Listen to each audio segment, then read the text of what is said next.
That's one way to start a podcast.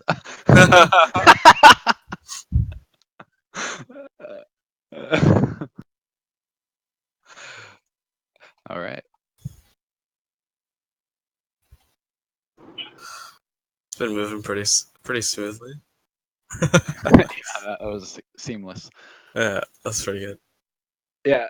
So we got yeah, It's everyone's favorite day, right?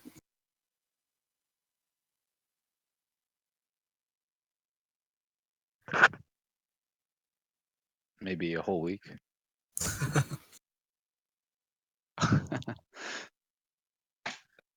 No, but we wanted to get the ratings done though, just so that people would maybe start making more trades. I think a lot of people were Yeah. waiting for ratings first before they moved anything. AKA Joe making more trades for fucking 10 first round picks for a fucking fourth line guy. No, we're actually 2 weeks later than we normally release them. I think actually. Which is not bad. I think it's fine because I mean, like everyone in the summer is just like busy doing other stuff. So Yeah, I mean, technically we could start them in April, but yeah. that would be too easy. Yeah. All right, so we talking ratings or draft first? Draft, I think, right?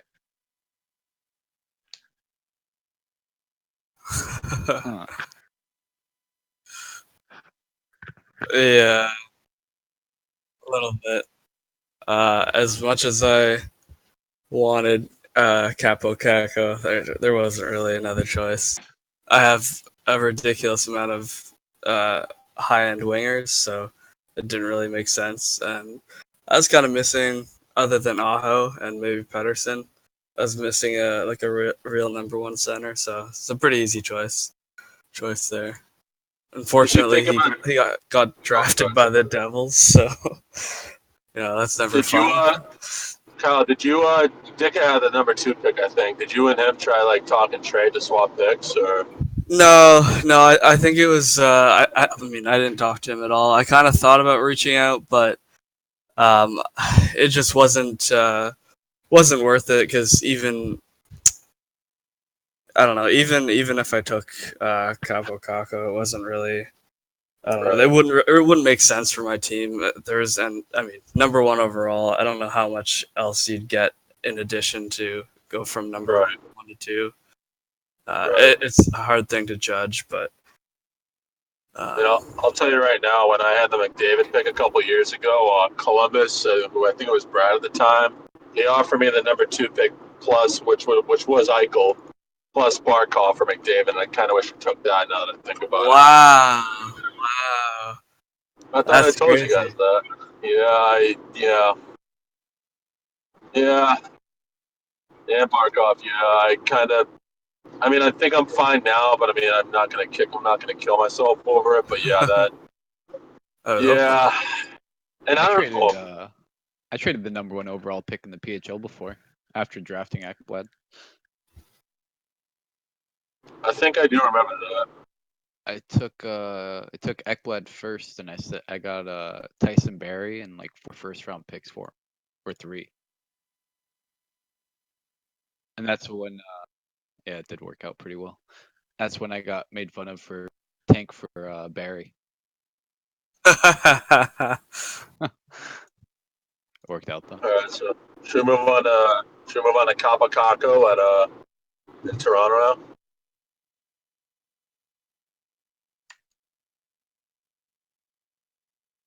Right. Yeah, that'll help Dickett too, because I think he's. I mean, I haven't looked at his roster a lot, but I mean, I think he's got a pretty solid team. Just needs a couple pieces, like such as scoring and such. He doesn't really. It's not All the right. good one though, is it? No, I have Sveshnikov. Yeah, yeah, for sure. He's got Rupsov.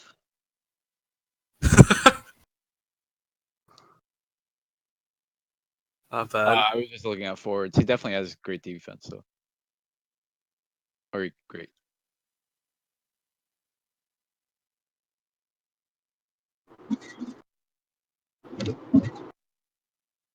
Yeah, he actually Right. has a plethora of D. I think he can move in some trades.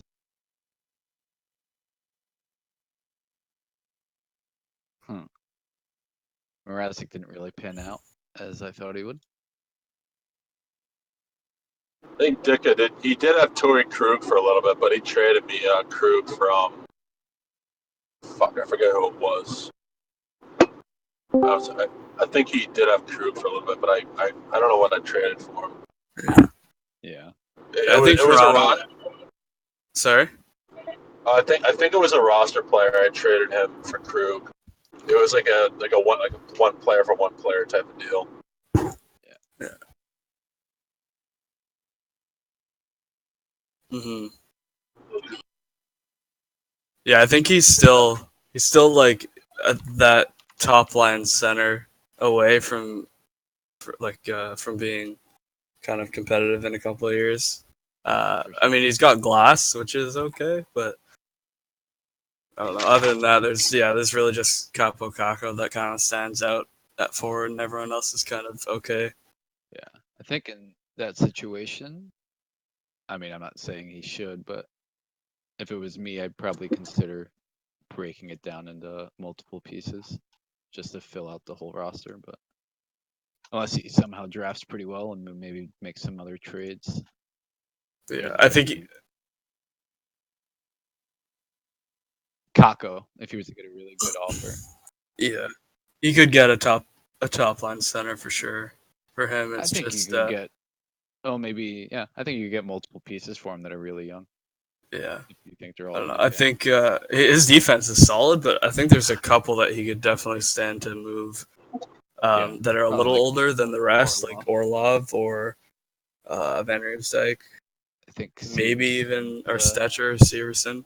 His window collapsed though. I think Severson on his. That's who I traded. So that's what I traded Severson for Krug. Sorry, that's what it was.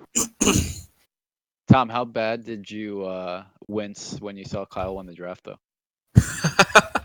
I needed it. Okay, I needed it for Kyle. You didn't. You don't need shit. You don't need shit. Stop. I needed it for my center depth. You should have just redid it once you saw Kyle won. Shut up.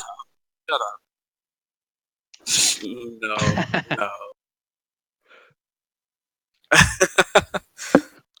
Yeah. I think the number 3 pick though was supposed to be what 14th Dallas moved all the way up to 3. Yeah, Dallas. Yeah. Yeah. I had like a 1.5% chance, I think you said, at winning. Yeah. Well, whoever that Gene. No, go ahead, sorry. Overall pick. I can hear myself through Jimmy now.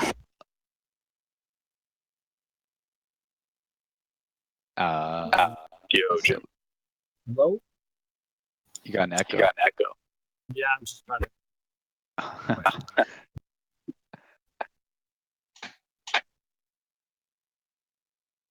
You have headphones on, or you just got the sound coming out of the speakers? I think he's trying. Yeah, I'll be one. Not too sure.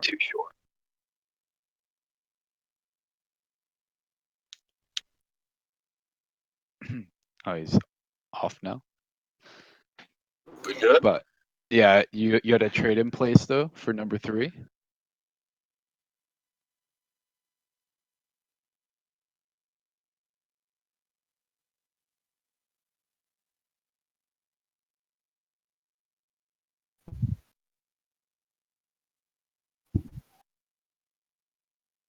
Yeah, it's always rough. Trying to, I don't know, bridging the gap between ending playoffs and opening trades.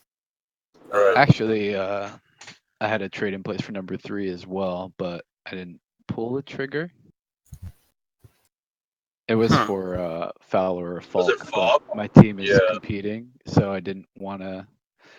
I don't know. I don't know what I think of Byram either. I feel he's obviously probably going to be pretty good, but I wasn't sure if I wanted to give him up for Byram yet, and I didn't know what I wanted to do because I have to move. I have 7 defensemen, so we'll see. But yeah, I guess I also had a trade in place for number 3. kind of funny. I was gonna move Nakash, Sandine, Robertson, and 41, but I don't know. Nakash was too much to after his AHL year last year, point per game. That was too much to move. Oh, Jeez, I guess you really didn't want 3. It is a hard pick to have. It's probably one of the hardest picks because you don't get the elite guy, and then the next 3 are all kind of the same, or on the right. same level. And then, yeah, and 6 is probably even worse because 6 you miss out on the top 3 unless 6 someone goes off. was Kirby Doc. Was it? It was Yeah. Turcotte 6 and oh, sorry, I mean like in real life, Turcotte, Doc, and Byram, right? Those are the next 3 after Hughes and Kako. But Yeah, Colorado got us.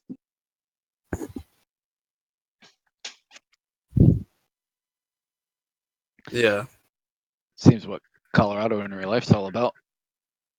Yeah. Pretty crazy. Yeah, all right. Since the 3 of you said, or now 4 of you said that you had a trade in place for 3, I kind of threw my cards in the fire and offered him Lindholm and I think the 11th overall pick for number 3, but he didn't want to do it.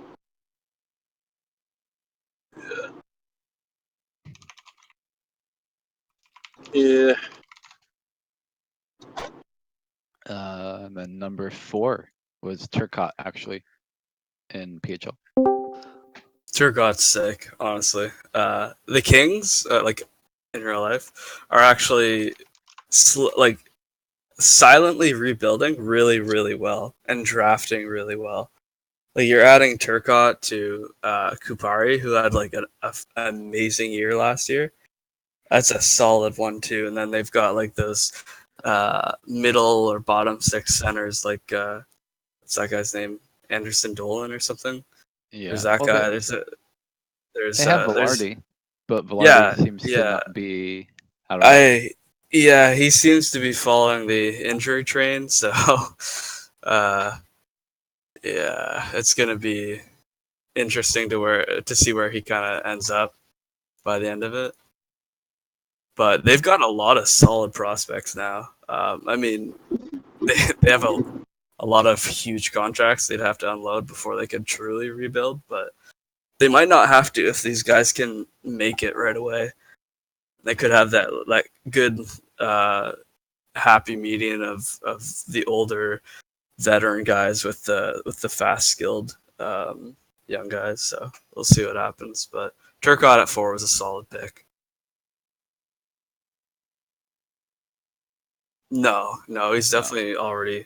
Other than the top 2 guys, I think he's probably the next forward in the draft to make it. Yeah, that's Brad's team, right? He has a pretty good team for since last season through the expansion draft. Is the expansion draft next summer? No. Yeah. Fuck. Yeah, I'm gonna have to set my team up for that one again. Yeah. I actually lost Justin Falk to Vegas, and I traded for him back. Yeah. well, I don't know if you guys saw the rules, and I don't know if this is something I know we're kind of going off topic here. But the expansion draft, the NHL already released their rules, and the Knights they're actually not involved in it because like they're still kind of new. So I'm assuming that's what we're gonna do for ours. Like we won't have like the Vegas and all 3 leagues or 4 leagues, I should say, with the VHL be a part of the expansion draft, right?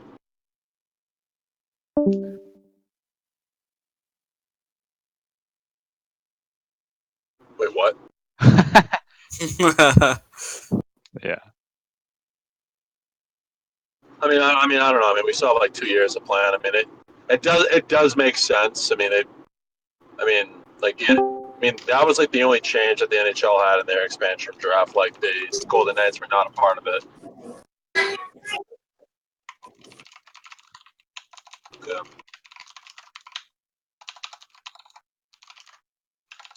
I think so. Can you guys hear me? Yeah. Yeah. There you go.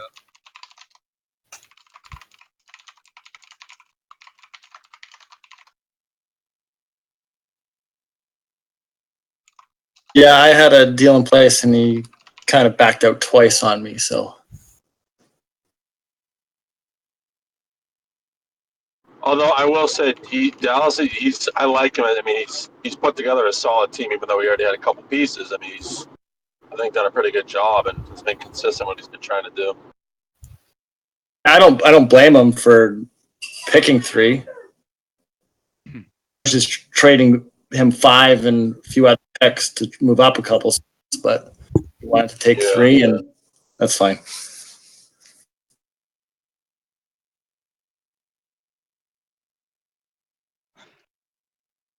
Who, Dallas? Yeah. They're young. I think he might, if he's gonna go that young, he might want to move some other guys that he has now. At least that's what I would do. Yeah, I don't know if Hoffman's gonna have the same season or not, but even Johansson has been kind of a letdown, I would think. He's still solid, but I don't think he ever reached his potential.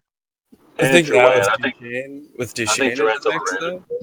Yeah, Johansson, he definitely got a little overhyped, but with Duchesne in the fold now, and hopefully a healthy Arvidsson for the whole season, and Forsberg, I mean, I don't know how. That's so loud. Yeah, I don't know. I think Johansson could get more points this year, even though Duchesne's joined. He'll get more sheltered minutes, most likely. Pardon me? Sorry? Okay. Tom doesn't like kids, so. Mine's in bed, so we're good. And then I guess number 5 was your big trade. You're a Zegras fan.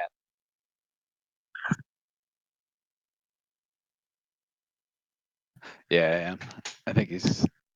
They call him the best playmaker. Yeah.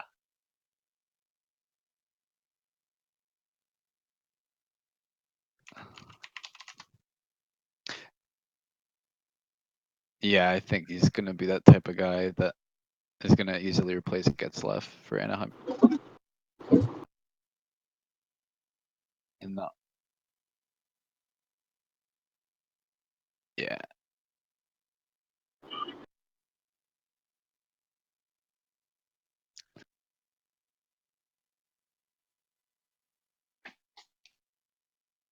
Yeah, I'm still kind of surprised you're rebuilding.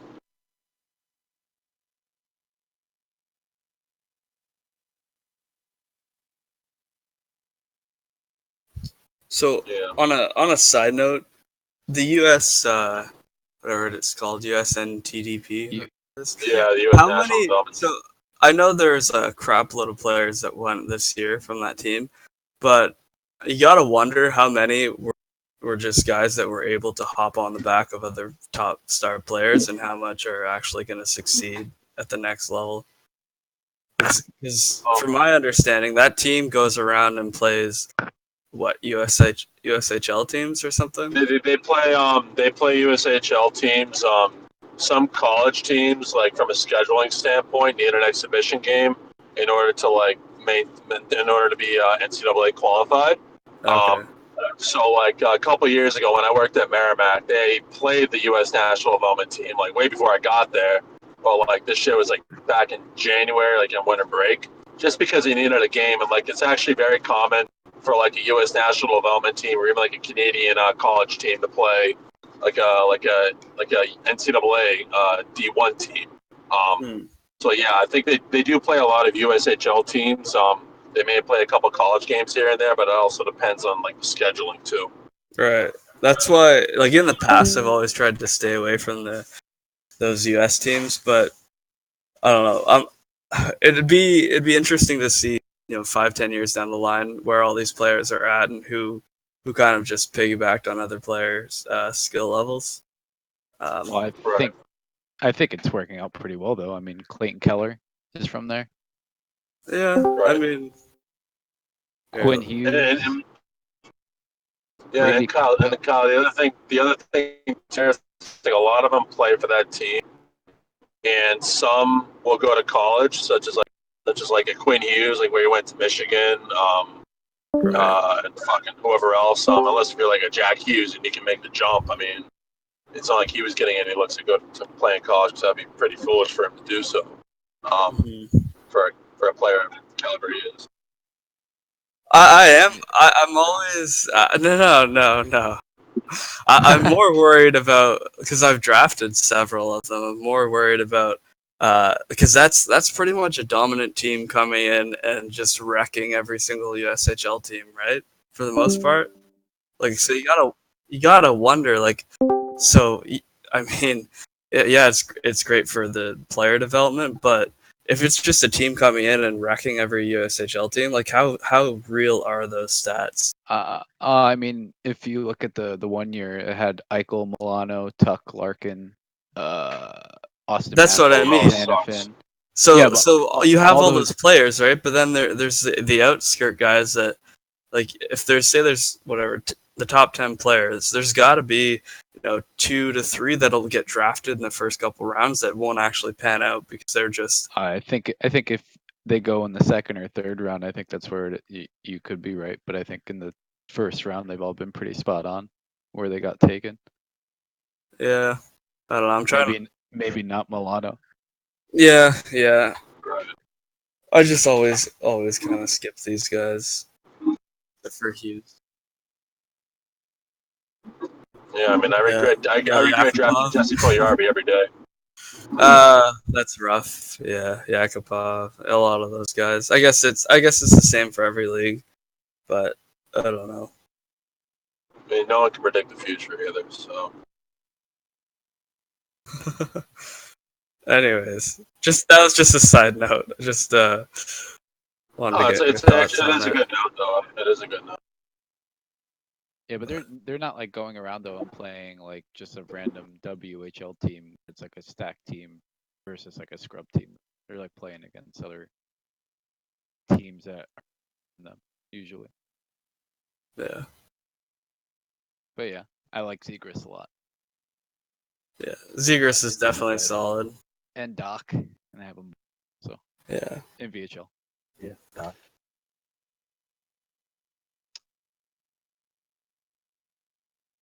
Yeah, I think he might. I thought you were gonna take him because he's like Taze, most. I think, but he's a little bigger. But yeah. I think maybe a Joe Thornton that can score.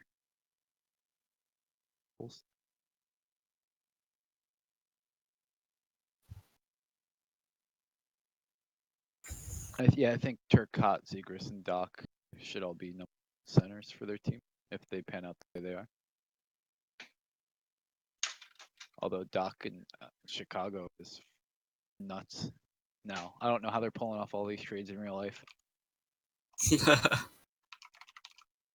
They just something exciting. I'm running the new ratings using the bar down rosters.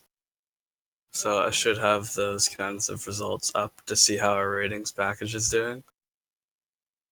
Yeah, because you guys changed it up this year. That way, like, teams that are normally on the bubble can't make it, or it's going to be hard for them to make the playoffs, right? Yeah.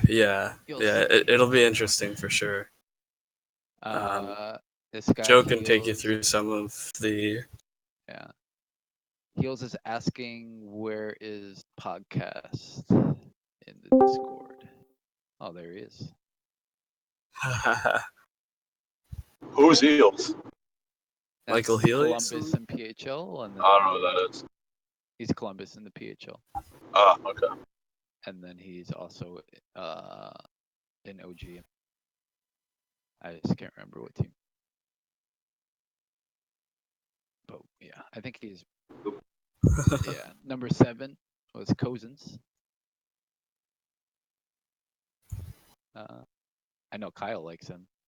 I do like him. I don't know. I think I honestly had Zagreus been there, I almost would have taken Cousins over him. To be honest. I don't know. He's also a WHL guy, so yeah, exactly. I don't know.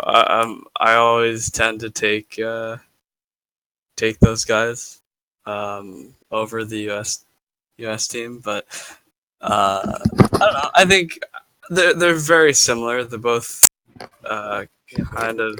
You still take him though, even though he's Eichel. Someone's making out with their mic.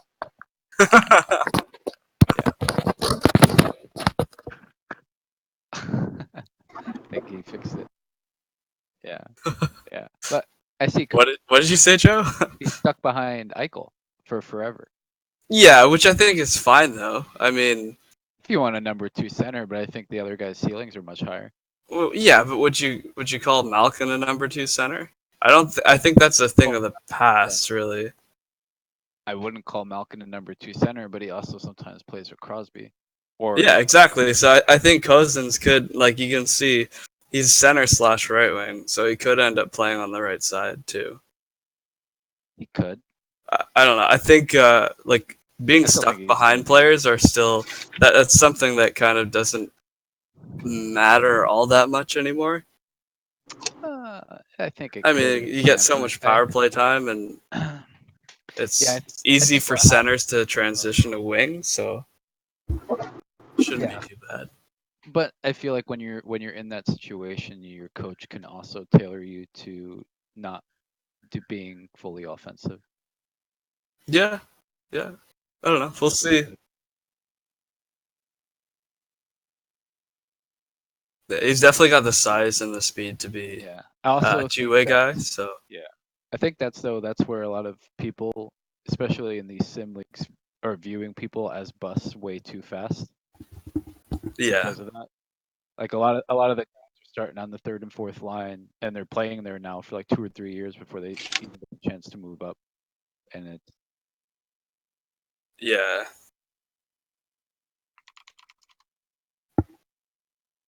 yeah. I'm like at the point where I'm not viewing anyone really as a bust until they're like 23, 24 at this point now. Like Dylan Strome. Yeah, that's a good example. It's Dylan Strome. I don't know what he's going to do next season, but we'll see.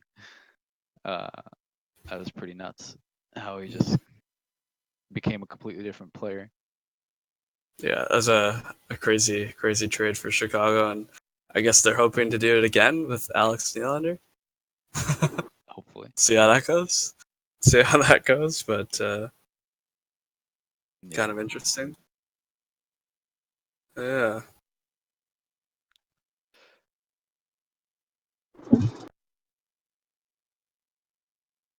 Gross. Love that pick. I don't know about Love that it. pick, but It was a good pick. I don't like Habs players.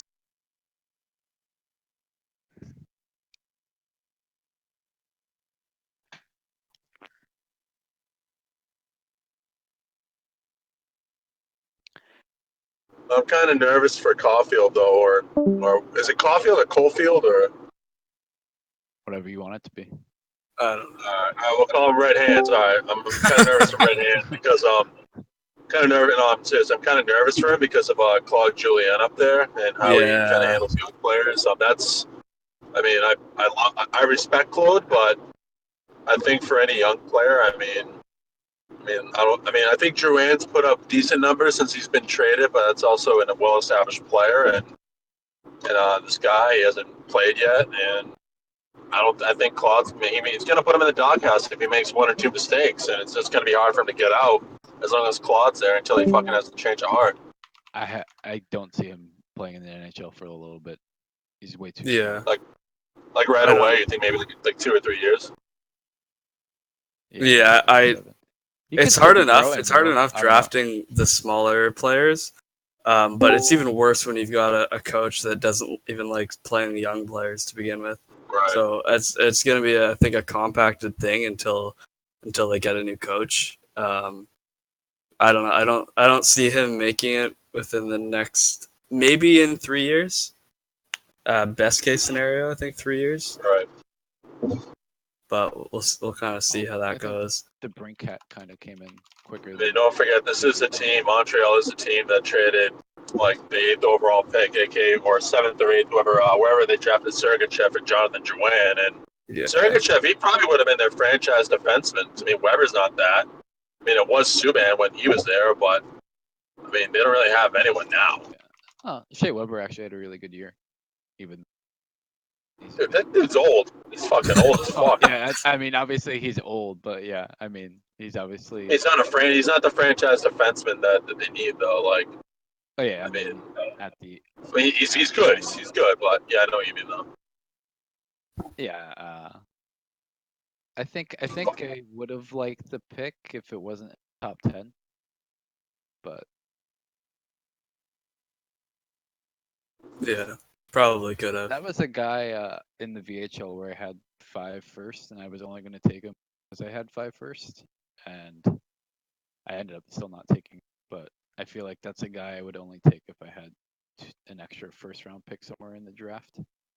If maybe, I don't know, it could be like the Brinkat, where I didn't think the Brinkat was worth picking up, and he's dominating. Yeah. Yeah, I mean, there's no doubt. He'll probably end up being a good player. I don't know. Yeah. I think there was 2 other forwards that were taken. We'll get there though.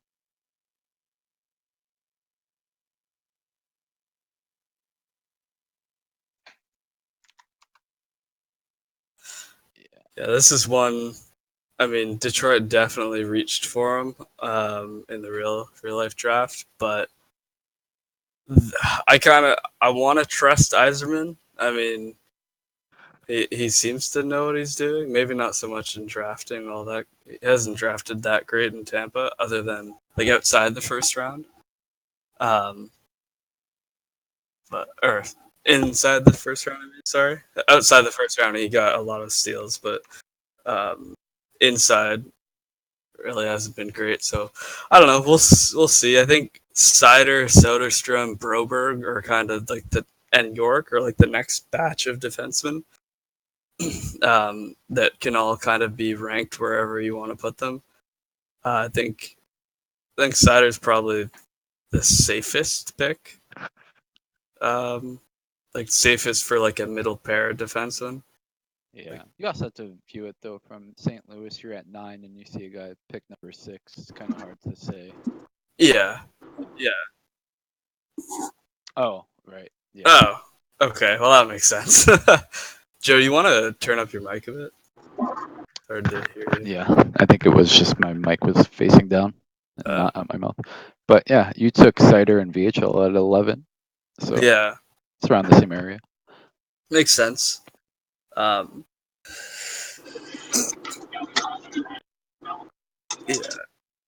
They've actually been drafting extremely well the last few years with Philip Peronic and Chalowski. And now Seider. They've got a really good start to the rebuild. So did those 2 guys play last year in the NHL? Yeah, Peronic had like 24 points in 48 games. Really, really solid trial. And then Chalowski, I think, played a few as well. Yeah. Wow. So they're definitely well on their way. I mean, they've still got big contracts. Like, I think Abdelkader. Bowie. Oh yeah, yeah. They have Madison Power, right? Yeah, he. I don't think he's panning out as a lot of people thought. But No. they have a few good defensemen there. Then the next pick was Victor Soderstrom at 10. I really like this guy. I think It was hard for me to pick Sider over Soderstrom in VHL, but I have a weird feeling that Soderstrom's going to be one of the best defensemen out of this draft. I think he's again like a very safe pick to be a middle pairing, and potentially a top pairing, but definitely a good pick at 10. Yeah, I think a lot of the Swedish defensemen are panning out very well. Yeah, for sure. Yeah, it's he is only 5'11", so that might be the only thing against him. Yeah, that's fair.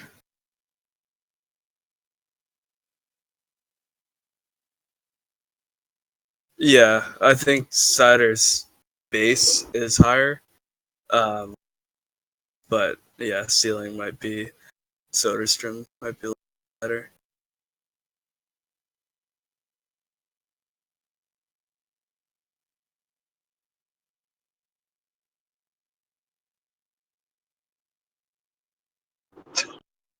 Yeah, this was I didn't really even know of Boldy until I was sat on my computer and looked them up.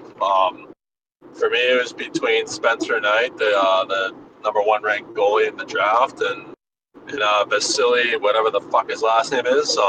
Puck goes in. I do like Vasily, but just some of the stuff I've read about him, and he didn't really put up good numbers either. And even with like Spencer Knight, granted he's playing at Boston College with Boldy. I don't even know if I like drafting goaltenders that high. Granted, I definitely have a hole in goaltending unless if like a guy like Delia pans out, which I'm pretty close with him on a personal level, and I hope to God he pans out just for his own sake. But I couldn't justify drafting a guy like Spencer Knight at the 11th overall pick. And even on defense, I feel like I'm pretty set for the next couple of years with my depth already. And it didn't really, for me, it wasn't really hard to make a pick like a Boldy pick. Because one, he's from Massachusetts, which that's not that's not really the main reason. But he put up some solid numbers. I think he was on the U.S. national team. Maybe I'm wrong, but whatever team he was on, he put up some solid numbers. And I think he'll be at Boston College for maybe 2 or 3 years before he signs with the Wild. I know Boston College. They struggled last year, and I'm kind of fearful he's going to be like Oliver Wahlstrom. But I think Wahlstrom, he's kind of a whack job in and of itself. I'm hoping Boldy does pan out at BC. I hope he continues to produce at that NCAA level. And a lot of people overlook the NCAA players. And a lot of people focus on the juniors, which is all well and good. But I'm pretty biased towards NCAA Division I athletes at the hockey level, and I think Boldy can really help me. My top 6 is already pretty set. My third line should be somewhat decent, and the fourth line we'll figure it out one way or another. Defense should be good this year with 6 quality defensemen, maybe even 7 if you include Grizzly and Nunavara. And goaltending, fucking Brian Elliott. He's an 80. It's one of the highest goalies I've had in as many years, and we'll see what happens. Yeah, fuck.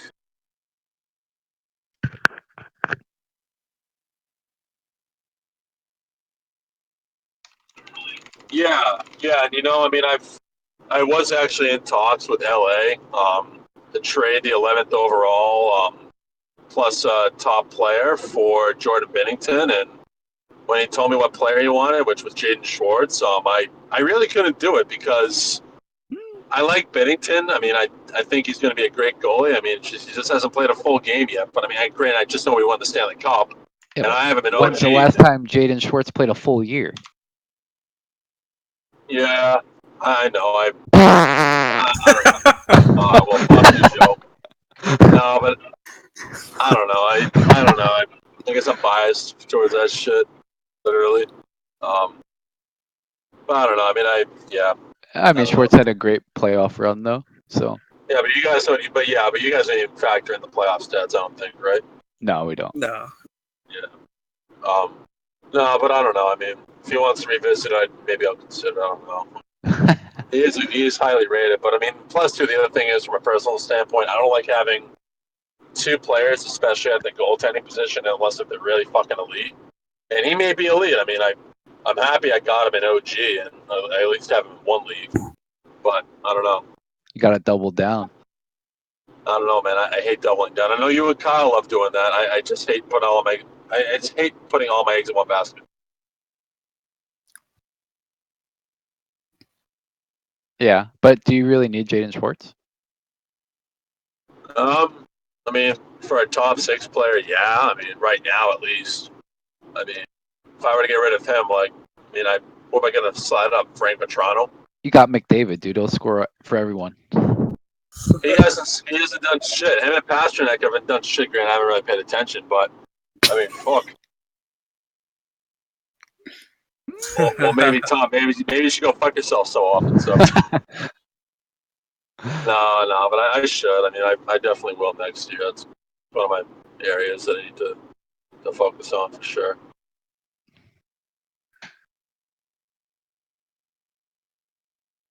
Yeah.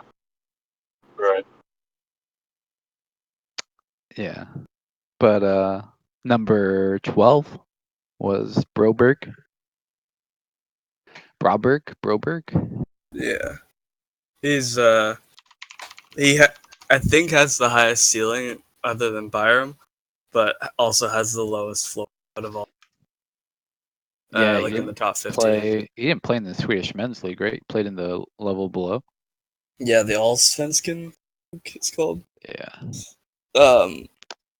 He had, I mean, an up and down year, so I personally stayed away from him, but I can see why you wouldn't pass him up at 12 with Sider and Soderstrom.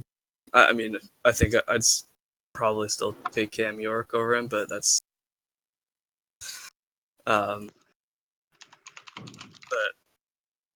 yeah, I think it's the Flyers bias. They but also have Bouchard sorry? though in Edmonton. Yeah. He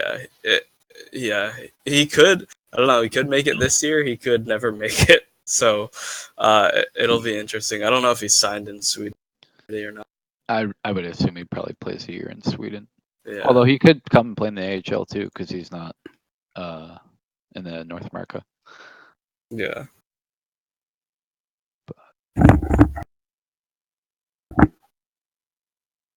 Yeah, I'm a little surprised Detroit went with a defenseman though, with their current team. I guess they need everything. Yeah. They've got. I guess they have a lot of. I didn't realize they have quite a few actually prospects at forward. Yeah, I think defensive kind of made sense. Fabry. Other than like Montour, they don't really. I think he's got a. Yeah, if I'm him, I think I'm breaking my team apart. Yeah, while they still have value. There's a few teams like this one in the PHL that, I mean, choose a direction. Otherwise you're bubbling for every single year, and then you're picking 12 exactly. There's no worse place to be than not inside the top 10 and not a playoff team. Yeah. Literally never want. Well, to me, I want to be bottom 5 or top 5. I think if you've fallen out of those. I mean, if you fall out of it because you didn't win the lottery, that's different. But if you're finishing in the regular season, not in the bottom 5 or in the top 5, maybe the top 10 for regular season purposes. But I feel like if you're going in the tanking direction, you got to tank it all or do nothing. Yeah, I mean, I think that's not just a Detroit issue though. I think there's a lot of stagnant moving in PHL in the past 2 years. I don't know if it's an effect from, I don't want to say myself, of trading a lot.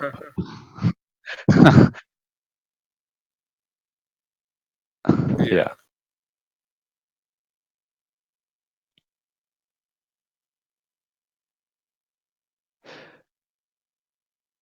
Yeah, I think you also have to realize not all your prospects are going to make it, and I know I go the prospect route a lot when I'm not fully competing, and I know not every guy I draft is going to make it. And I think that's what a lot of people also need to realize. Like for example, Pavel Zacha on my team. I know he's a 6 overall pick, but he's nowhere worth that right now at all. Might as well keep him. I think that's where a lot of people get caught up at that point. But Detroit's at least going. I think they have some good prospects at least with Jost and Fabry. I think Fabry will be pretty good this year. I mean, when your top forward is Alex Steen or Derek Brassard. Okay. Yeah. Yeah. But, Wait, did you mention Mason Jobst? Tyson Jost, yeah. Oh, okay. Oh, Yeah. Tyson. Yeah. He could get, like, Detroit, if he sells off for he could get a huge haul. Who? Frederick Anderson. Oh, yeah, trust me, I've been trying. he could get a lot. Oh God. Didn't you trade a first to Jimmy for Kincaid and the dispersal? Like since Jimmy drafted. Tom doubled down on the Schneider Kincaid combo. Yeah. Well. Yeah. The next pick, though, I was surprised Vasily was still there at 13. Yeah, definitely. He's another kind of gamble, but yeah, I think this is where Caulfield should have went. Yeah, that's what I was hoping for. Oh, you wanted Caulfield? I wanted Caulfield. I had talked to Boston about moving up to pick Boldy specifically, and looking at my team, I'm solid heavy or center heavy, and my defense is great. So I was looking for wing help, but I wasn't drafting Kaliev or Brink or Hoaglander in here. So is this Columbus? Yeah. Wait. Were you the one who offered me? I mean, wait. You're fairly new to the PHL, right? This is my third year. All right, because I think the old GM and I think you may have missed this. The old GM at Columbus offered me Eichel, who was the number 2 overall pick, and Barkov for McDavid, and I said no, and I fucking regret that decision every fucking day now. Yeah, I didn't have Barkov. I took it with Eichel was in town. Got it. I got Barkov. Shut up, Joe. I am. That's rough. I think I. Yeah, it's turned out I got lucky with coming in second in the draft in 17 to get Heeshire. So this team's looking pretty good. Drafted. Yeah, definitely. Did you draft Patrick Kyle or is it Wolf? No, that was Wolf. I got what did I have last year? What was last? It was last year's draft. 2 years ago. Jesus. Time flies. Last year, Boston traded to the Sharks. Yeah. Yeah, but I think Vasily's pretty good. That spot. Worth the risk, if there is a risk. I like Russians, so I don't think there's ever any risk to Russians. Dude, I went 7-0-1 in the preseason. Then my team just they won the preseason cup and took the summer off, or took the winter off. Oh, Murray will be rated a little bit better, and Darnell had a really good year. Yeah, your top 4 defensemen are definitely solid, and they'll be solid. Well, hopefully Shabbat gets a little bit of a kick up too. And he should. I will tell you right now where Shabbat. He is 78 overall, so a little bit better. I'll take it. Yeah, pretty solid. Yeah, your So- team's looking good. Your top six with Eichel, Hischier, Dubois, Teravainen, Meyer, and Konechny is pretty damn good. And young, so Yeah, hopefully DeBrusque can take the next step, and right. I need. Or you can trade him to Boston. And I'll give you a fucking like a first round, and I'll give you 2 firsts for Jake DeBrusque. Oh God. Well, McDavid. I'll just take McDavid. He's only one first. Yeah, that's Save very you some true. capital. Save you take some capital. I'll take DeBrusque, Eichel, and a fucking house in Columbus. How's that sound? I think Ekblad should have a really good year this year. I think he'll I hope so. But step it up. they got Bob stopping some pucks. He had a good year though. Anyway, Ekblad, but he hasn't hit 40 points yet. He should though. Yeah. Florida's gonna be really good this year, in real life. I tried getting him today. It didn't work. Yeah, I think I've developed the rationale that if I get multiple messages about one player, I should keep that guy. Bastard. Yeah. One day. Yeah, this draft year has been DeBrusque, Ekblad, and Connectity. I wonder how you pronounce his name. But yeah, I think that was a good pick there. Then the next pick was. And then stop ragging on Spencer Knight. We didn't get there yet, but I'm a fan. But 14 was Alex Newhook.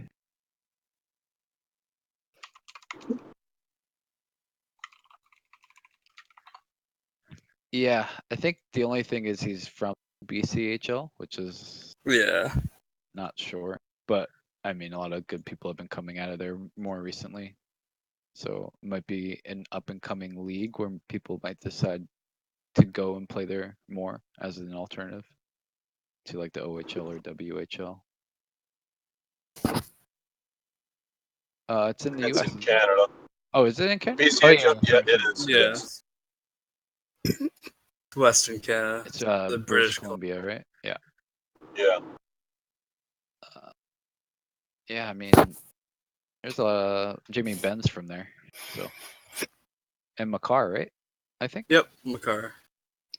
So a lot of good people are coming out of there. He had 102 points, so.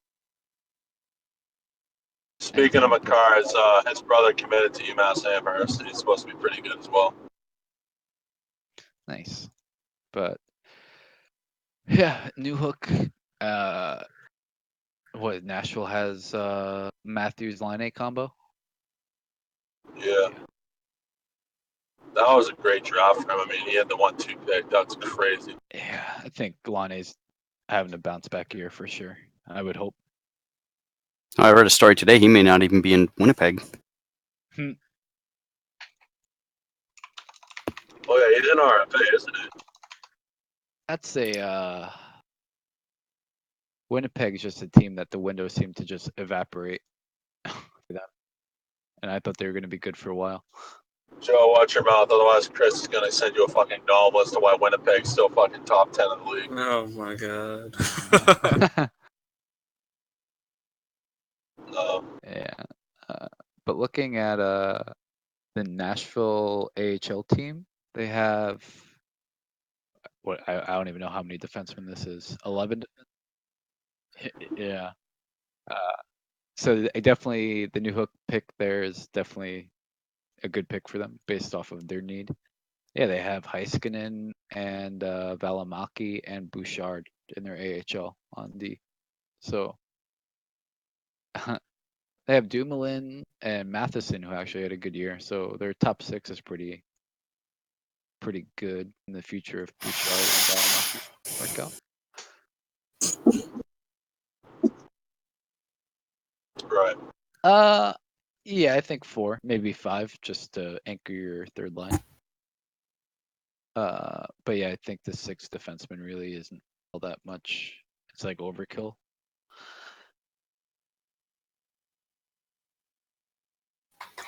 Yeah, I think you do need 9, maybe even 10 in case you want to switch somebody in on the PK when someone takes a penalty. Yeah. 10 and preferably as a center. Yeah, for sure. But Nashville's on the right track. I think they finished higher than they planned, though, for sure. I don't see how that team ended up at 14th with the ratings, at least.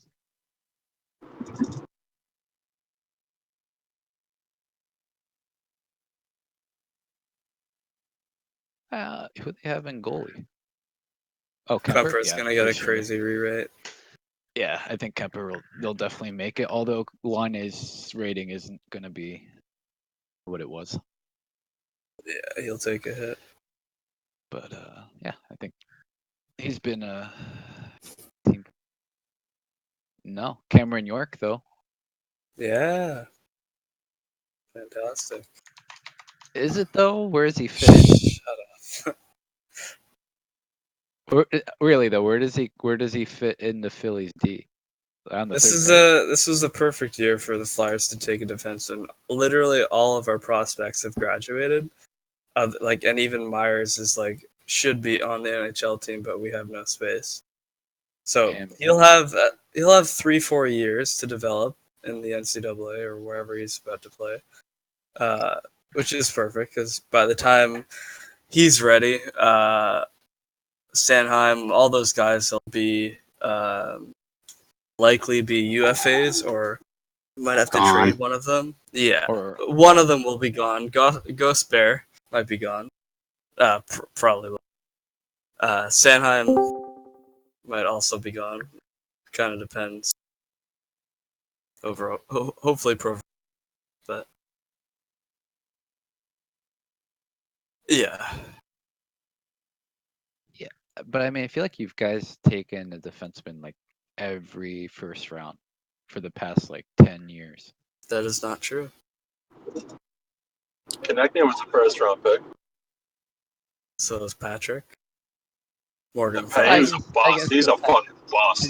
I guess not, but Russo. it's just like the We, for a we while did there.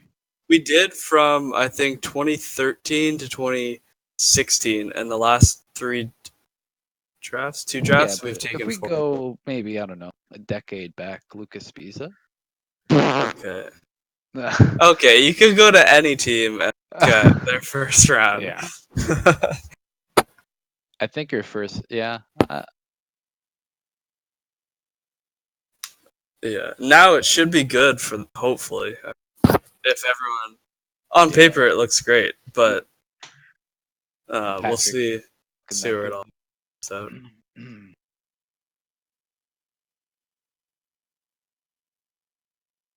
Yeah, they were good pickups to kind of bridge Niskanen's together the young good. guys. I think he's trending down, but he might. Who?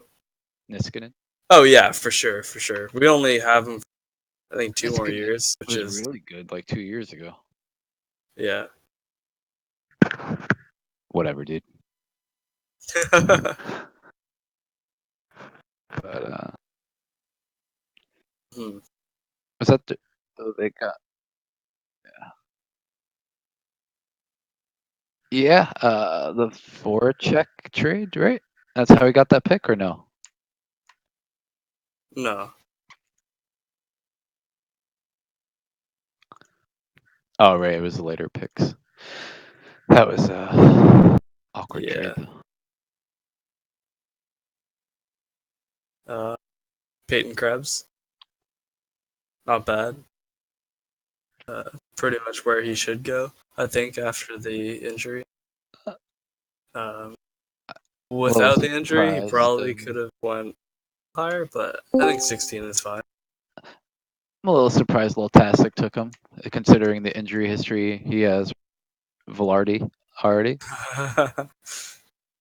Yeah, he commented that in his draft, didn't he? I think so. Yeah. Oh yeah, I remember that now. He did. So yeah, he didn't really put up impressive numbers. I felt like in the WHL either. Not saying he's not gonna be good, but I guess at this point in the draft, really though, like who else are you gonna take, right? If you're taking a forward. Yeah. I mean, I had Samsonov and I still took Spencer Knight. Yeah, I think Krebs is probably the last, potential top line, maybe probably top 6 player. I think there's a guy a little bit later in the draft.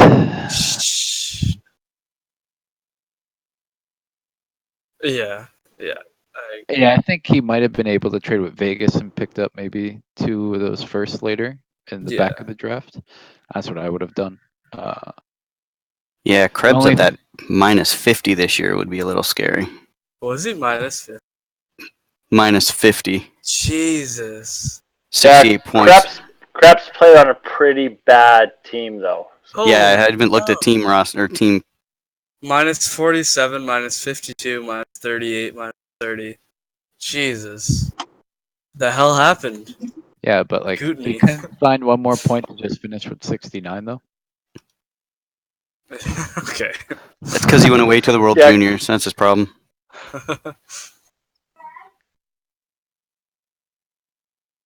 Who the fuck uses hockey DB? God. Yeah. It looks like the guy like just put his thumb on the camera before he took the picture. Well, to be fair, his draft year -1 was actually really good. So maybe 68 points isn't a fair estimate of what he could have done this year. No, yeah, he carried that team easily if you look at it. Yeah. But yeah. I'm not. Yeah, I mean, it was the best forward available for sure. But I think trading back might have gave him more value, picking up 2 more assets. Yeah. But although to be honest, like, whatever. Yeah, I don't know. There's the thing though in this league though, especially with the way the dispersal draft is now, it's hard to carry a lot of assets because then when you're finally ready to compete, you need to consolidate right away. Believe me, I know. Believe you, you know. I mean, Buddy, I lost. Okay. I lost 6 of my drops. I know. It's so much fun though. But yeah. Yeah, until you can't hold everyone on your team. Crazy I fuck. know. I think Kyle still thought it was 10 drops until I told him today. Thought it was 5 and 10. I haven't had to look at drops in like 3 years, so yeah. Then who was the next pick? 17, right? Spencer Knight. yeah. Yep.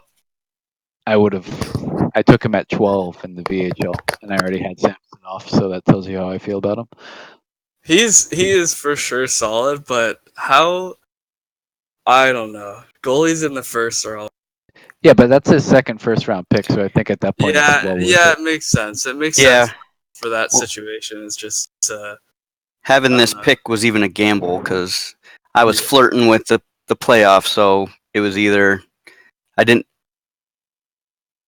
feel comfortable having the amount of players on my roster, and I didn't think I'd be able to keep who I traded for this or a couple other guys. So I jumped at the first round pick, and LA seemed like they were gonna not make it, and then they pulled through. So it was hoping it would be a little higher, but Spencer Knight as a second first, I'm happy with that.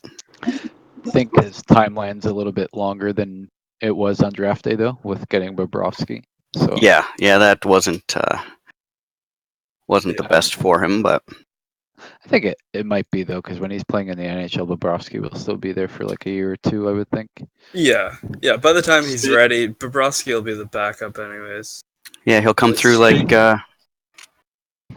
Bennington did and upstage, and Spencer Knight will carry him to a cup.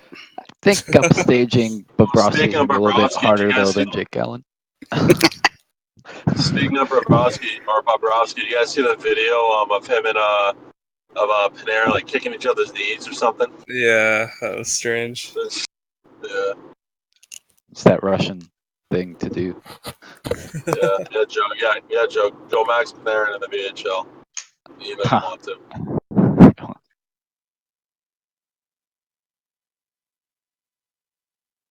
I got 5, so that should be fine.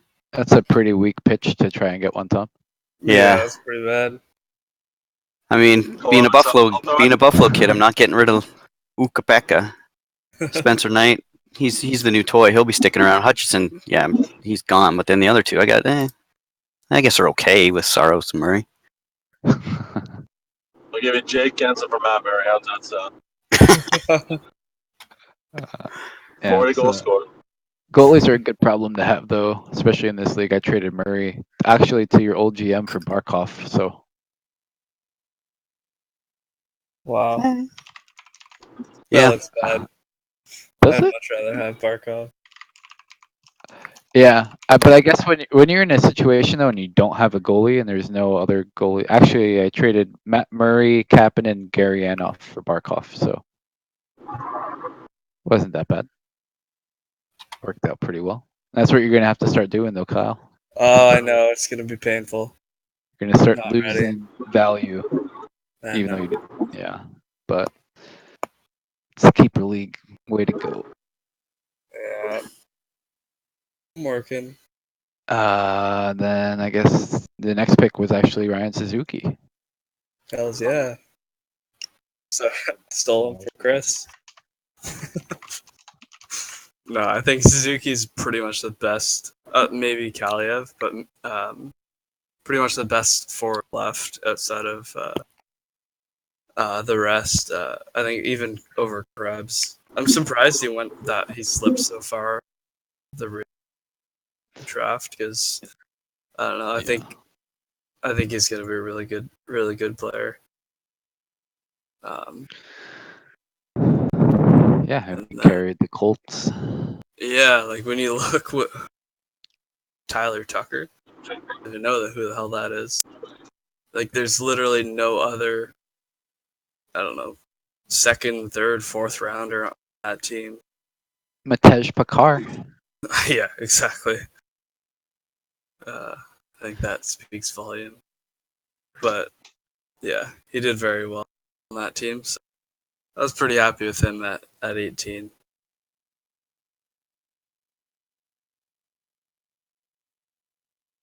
Mm-hmm. Yeah, probably definitely not a number one, but like a Brian Little kind of player. Nothing too flashy, but we'll see how he develops. Yeah. Next pick was Thomas Harley. Not bad.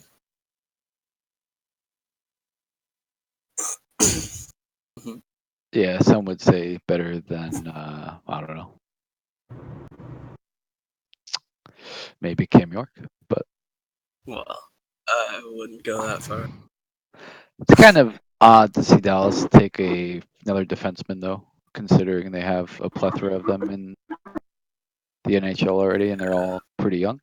But like, who at forward are you gonna take at that point? I think honestly, from 20 for the rest of the draft, it's all, you're shooting for the stars at that point at forward. I could have took Ryan Suzuki. No, I took him before. No, I meant Dallas in real life. Oh, sorry. Oh, Yeah. yeah, that makes. Yeah. No, but yeah, I think Chicago in PHL, I think though, has a ton of older defensemen, but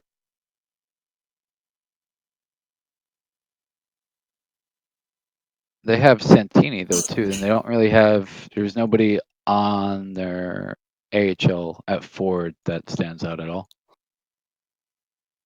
Yeah, it's another one where, yeah. Other than Jeff Carter is. I mean, their defense is stacked. Their top four is crazy, Their but goalies are fucked though. yeah, they are gonna take a hit for sure. Yeah, and they've got big names to get solid returns from. Hedman, McDonough. Yeah, But they could. Yeah, they could for sure tear it down and get a lot of value for these guys. And I don't know if you push it even another year further, some of these guys are gonna either really. Parisi had a 60-point year, so I think it might be the time to sell him. Yeah, definitely with this re. Wasn't Wasn't Crazy Joe? Wasn't he the old GM of Chicago for like a month? He was, and then went bye-bye. Yeah. I think you tried fleecing him for fucking like Headman or some crazy ass shit. Yeah, I was trying to merge like two of my rated defensemen. Like I think I was offering Falk and Eric Johnson and like a prospect for him. Oh, Just trying to see if he'd move, but it didn't happen. Eric Johnson. I have 7 defensemen, right? So it's like, who do I move? So I've tried. I almost moved Fowler and Falk for the 3rd pick. Well, one of them for the 3rd pick, and I decided against it. I'm not moving Doughty or OEL because that would be dumb. yeah, that'd be dumb. Yeah. And Lindell, he's really fucking good. So they're all good. It's just I'm open to moving Keith Falk, Fowler, Eric Johnson, pretty much right now. For 2 first rounds each. Of course. Depends. Eric Johnson's rated really well, so there's that. Yeah. How old I is he? think 31, 30. Yeah, he's not that old actually. He's actually like really gone under the radar because I think he had a couple bad years where he got injured. Yeah, But he's honestly it was anchored more the so, Avalanche defense. Colorado had 0 defense outside of Eric Johnson for a while, so everybody that their defense was awful. Yeah. Yeah, but Johnson's still one of those. I think he's one of the last few like shut down defensemen with like that's like what they're for, and then points from them are like a plus, if that makes sense. Yeah, in the new ratings pack, I think most people will. So we shall see. But yeah, next pick was you again, right? Yeah. Yeah. I got Billy Heinola. Yeah, pretty much. Probably the last good defenseman. Yeah. Last. Yeah, it was either after picking 18, I obviously took Suzuki, and it was either I was getting Harley or either way. So, well, I didn't really care. I like Finnish defenseman, so I'm pretty glad I got him. But yeah, overall, pretty happy with this draft. Getting a few standout guys. You should do well in Winnipeg. Yeah, especially now, seeing as they got gutted a bit.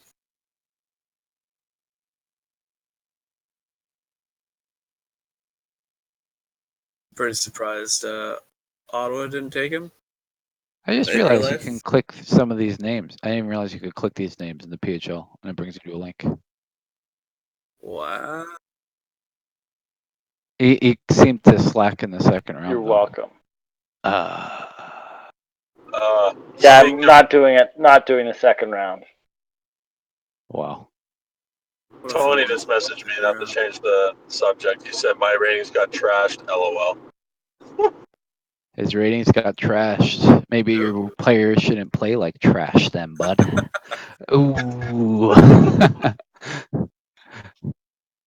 No, but everybody's ratings got trashed, so we'll get to that at the end. later on. And it's not just one person or team. No, it is. It's just Tony's team. Come on now. You did that purposefully. Yeah. The next pick is Chris. Yep. I think that's probably the best pick you can make at this point.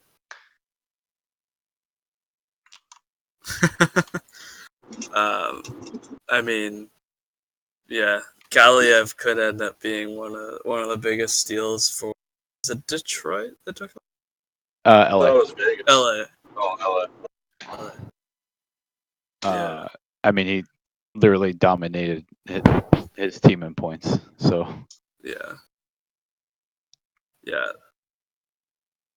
Yeah, he's not an overager either. Yeah, I'm kind of surprised how he fell that far.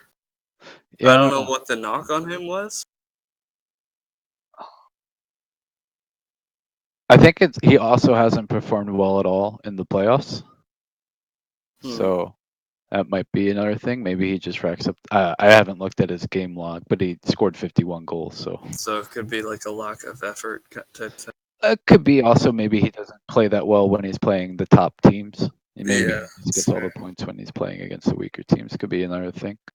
But he's 6'2", so he's got the size, and he's in LA, so no opportunity. Well, sorry, there's a lot of opportunity. Just really nobody in front of him.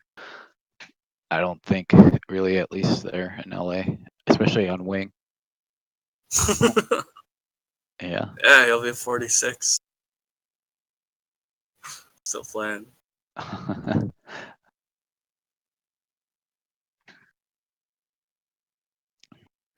I think there might be one. We'll see.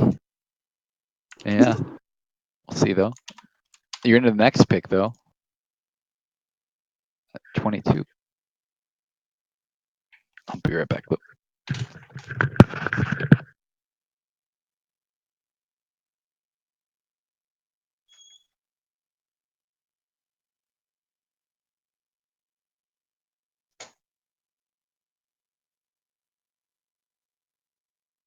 Yeah, I think I don't know all that much about this guy. I think picks after 20 are kind of they all kind of merge together, but he had a solid year. I mean, nothing outstanding, but could end up being like a decent middle six forward.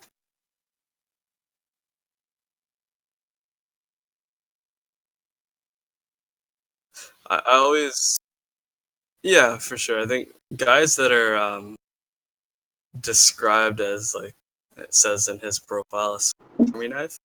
It's like they're always kind of good to have.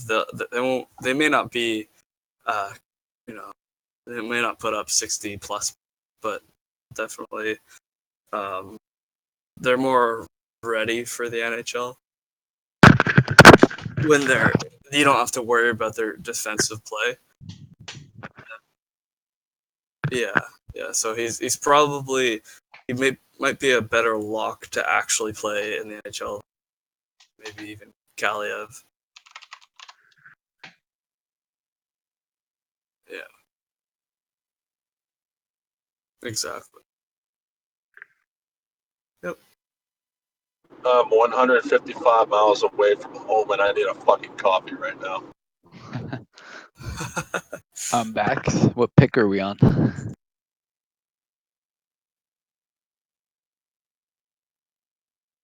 Yeah, I wouldn't have taken him.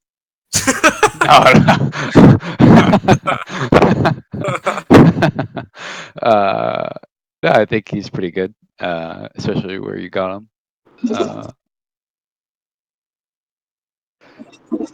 It's not like you could have made any trades anyway if you didn't want that pick. So yeah.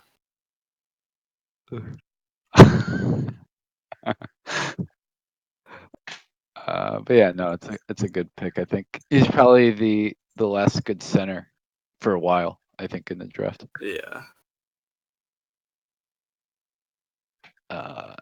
There were some centers that got picked in the second round, but I don't see them being more than third liners at best. I'm not really too fond of this draft after like a certain few people, especially in the later rounds. Yeah, same here. The next pick I like a lot though, Bobby Brink. Yeah. Bob.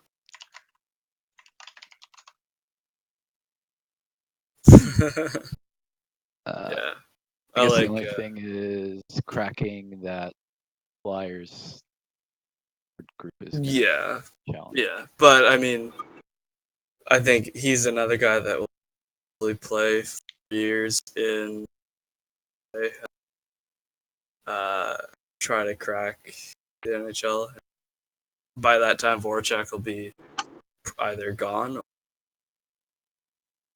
Yeah, but I mean, you guys have a ton of people. You got Frost, Farabee, Rubtsov, if he ever pans out, LaBerge.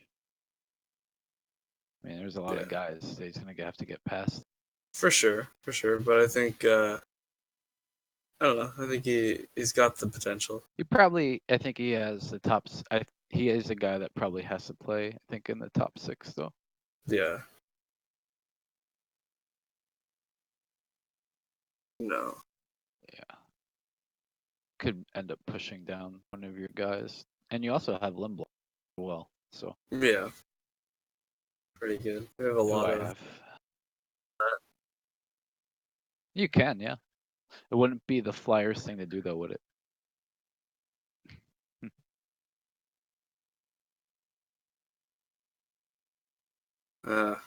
Our 3 head coaches. Yeah, Brink was good. He's short though. It's a lot of short guys have been picked in the first round. Yeah, he's really light though too. So he's definitely a while away, I would say, unless he starts putting on weight. Mm-hmm. Next pick, Niels Hoglander. Oh, Tom again. Yeah. I mean, did you want Brink only because he was? Oh, you took another 5'8" guy. He did play in the Swedish men's league though, which is a big plus.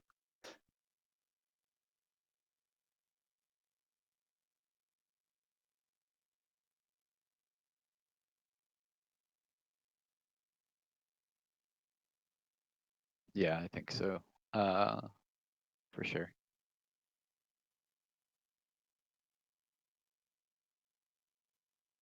Yeah, he's in Vancouver, so I think there's room for him there. But yeah, played well. I'm sure he's probably staying in Sweden, I would think, for another year. That's what they did with Pedersen. It worked out pretty well. Yeah, I think some nice picks you got from that trade with Jimmy.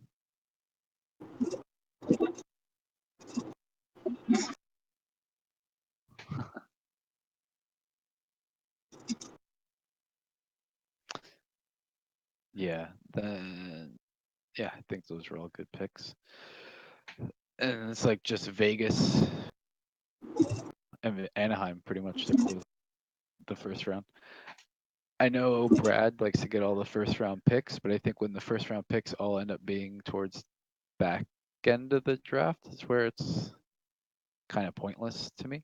Unless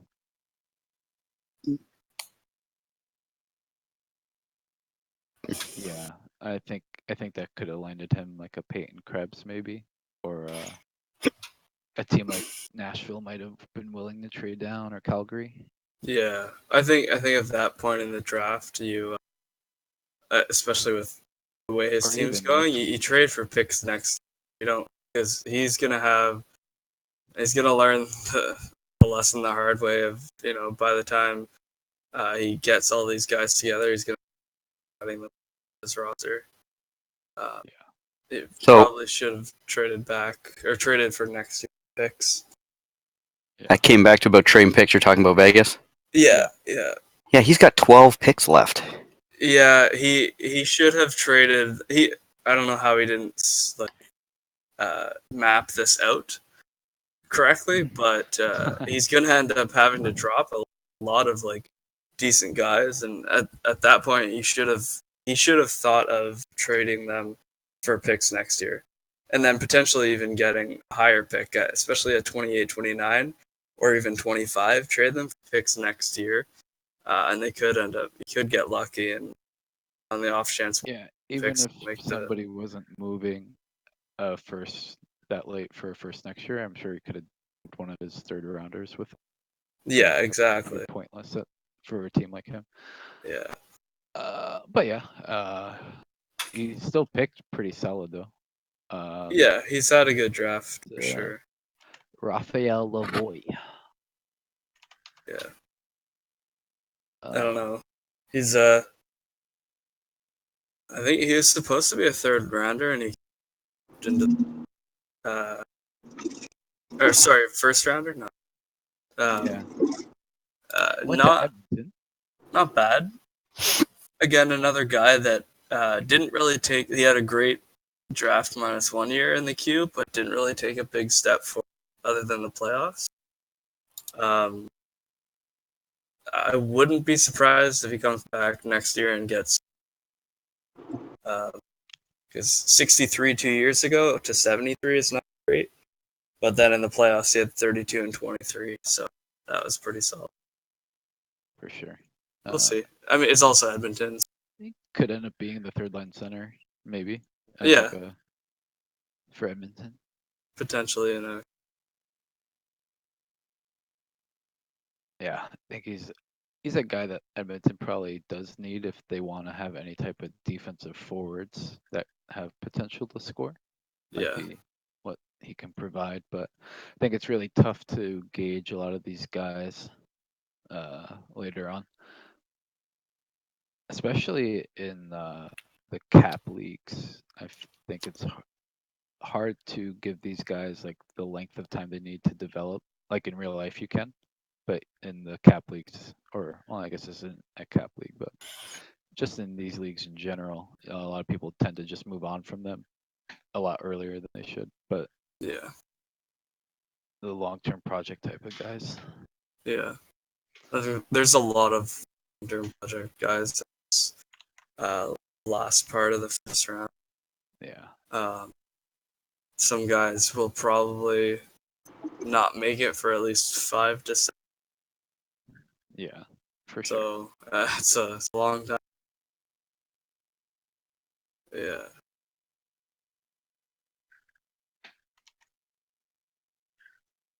Bjornfoot. Yeah, the Kings had probably the best draft, I would say, out of everything in real life. Sorry, you want to bring up your mic? Yeah, maybe. I kicked my mic down. But I was saying that the LA Kings, I think, had the best drafts in the NHL. Was he an LA pick? Jeez. Yep. Gross. Yeah, they had Turcotte, Bjornfoot, whatever his name is, and Kaliev. That's and a guy in the second round that hasn't been picked yet either, who I think could be pretty good. Yeah, they had a really good first 2 rounds. Even the third round, the other guy they got was good. But yeah, I think that's a good pickup for Anaheim. And I think is that the pick from me? Or is it? Oh, that's his pick, right? Yeah. So yeah, that was a good pickup for sure. I do like anybody that's playing in the Swedish men's league, so yeah. I think that it's always fun picking Swedes, and I feel like LA picks a lot out of the Swedish league. I don't know if it's just was Kempe out of the Swedish league? Yeah, he was. Kempe was. I guess Kupari was from Finnish league. Not. Yeah, same thing. Though. Yeah, but I think he'll be good. And then his next pick was Nolan Foote, the Foote brothers in Tampa. Yeah, not bad. Not as good as. Different position though. Yeah. I just mean in terms of projection. Yeah.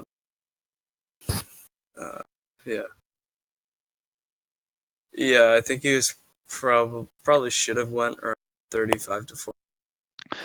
I might have just picked him just because of the fact they're brothers. I would say had a lot to do with it. Yeah, they also don't really need any much help. They have a pretty No, I think they could have picked a defenseman though. Tampa Bay. Yeah. I mean, they have what's his name, Radish, in the AHL, who I think didn't have as good as a year. I mean, he still had a really good year, but not as good as. And they have Volkov. They have defense. They have Cernak really, and that.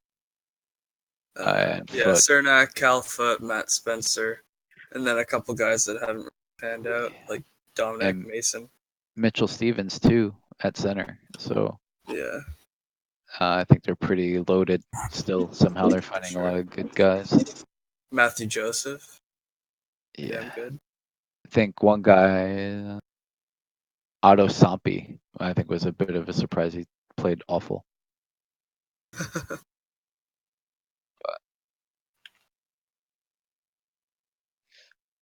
Yeah. Yeah. Especially keeping your other prospect happy, I think, is a plus there. But yeah, I think, I don't know. We'll see how he turns out. He'll probably make the NHL just because he's foot, but Yeah. Probably a third liner. yeah. The next pick, Velasic. Back to Vegas. The guy is, what was he, like 6'5", 6'6"?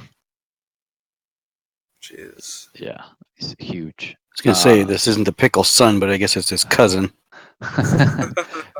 No, but yeah, I think anytime related to Vlasic, it's probably going to end up okay. I think it fits Chicago though pretty well, being they just traded for Nylander. It opens up some, and they got rid of Forsling too, didn't they? Yeah, they Or did. no? Yeah, they did, right?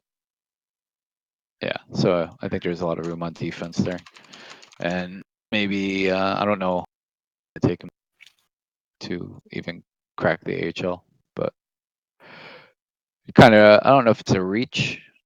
I think at this point, like we said, like the guys 20 through, I don't know, maybe 45, 50, all they can be interchangeable. Not all of them, but some of them can be.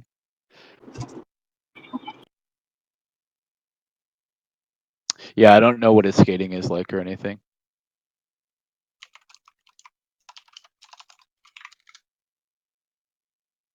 Yeah, for sure.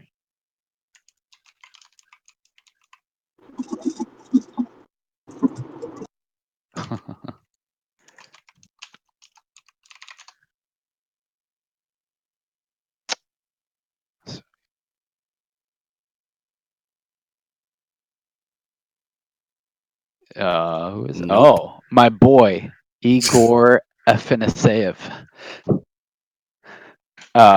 This was the guy I thought was, who I think has a lot of good potential for sure. I drafted him in the VHL, and I think I drafted him 30, somewhere around there. But yeah, I like him a lot for Nashville. I think there's really nobody in his way of cracking the NHL. He had 62 points in the USHL and pretty much carried his team for the most part. He had 27 goals. He's a big dude too. He's 6'4", 201. He's from Russia, so obviously I like him. But I think he's going to be one of those guys that doesn't really come out of nowhere, but I think it's going to be a guy where people have said, why did he drop to 45 in the draft? So Yeah. I'm surprised Brad took him though, because I don't know if it was me hyping him up in the VHL or not, but Brad had a bunch of picks. He had 29, 31, and 32 in the VHL and didn't take him at all. And the three guys he picked in the VHL were not picked yet in the PHL. So maybe he doesn't like having the same prospects, or maybe he. Right. Yeah. It's true. Yeah, it could be. But I think it's kind of odd to not take one of those three guys if you really liked them. I would think, right? Same. Yeah, that's I mean, it is doubling down, but I mean, if it pans out, it looks really good. Yeah.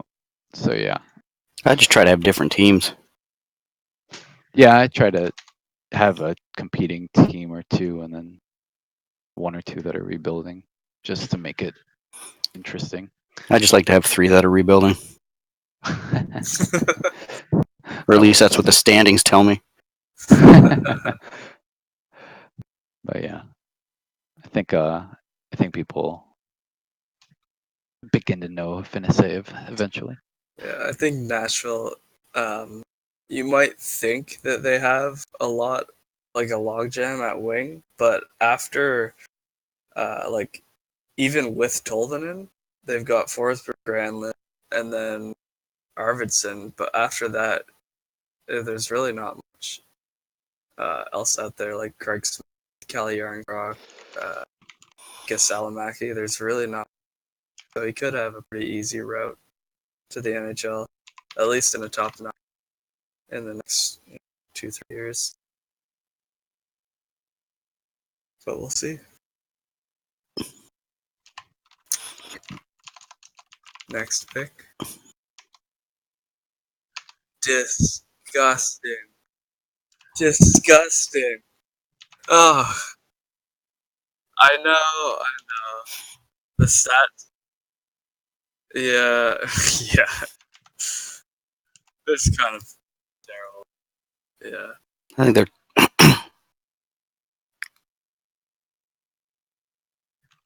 Yeah. Yeah. He had a solid year for sure.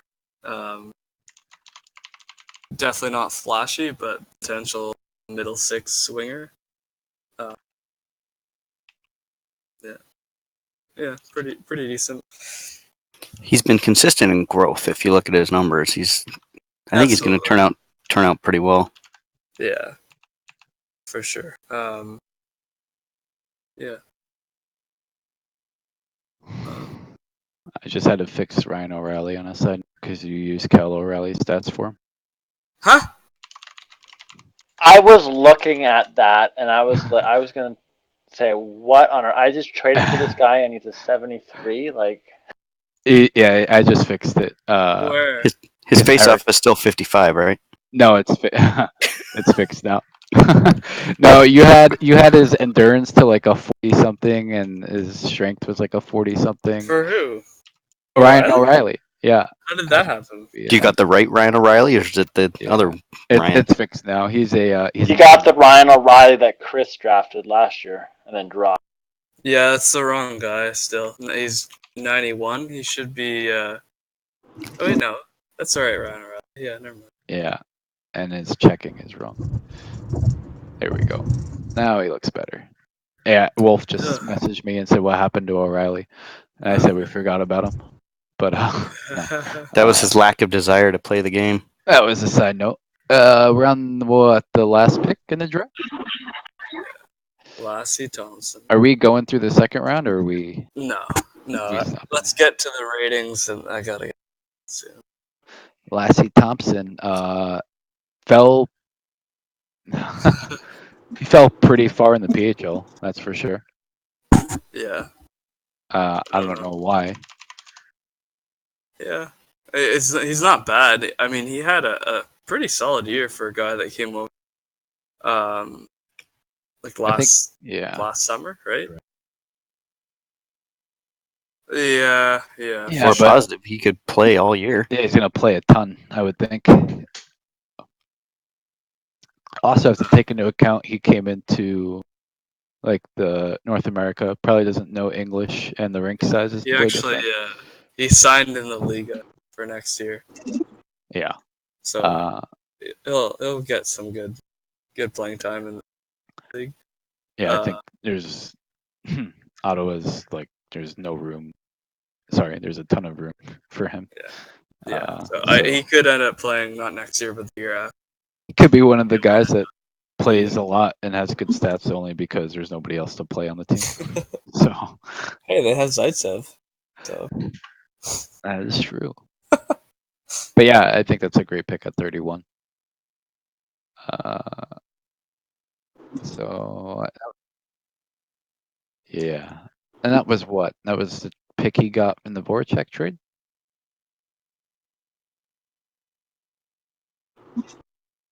Let's see what it was. Oh, did it? It was pick 27 and 46 that was part of the trade. Oh no, he traded those picks. Sorry. I'm an idiot. So yeah. I know because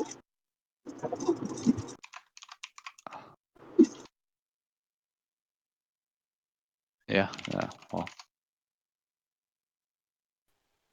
Yeah, I Yeah. picked up Voracek and yeah, I didn't got really understand that trade because what's his name? Columbus GM. I moved I mean, Carlo and Calgary. Fiala for those picks and Voracek. So hope it turns out needed another winger. So I made the jump, and I was working on that deal for Giordano, and it worked out. So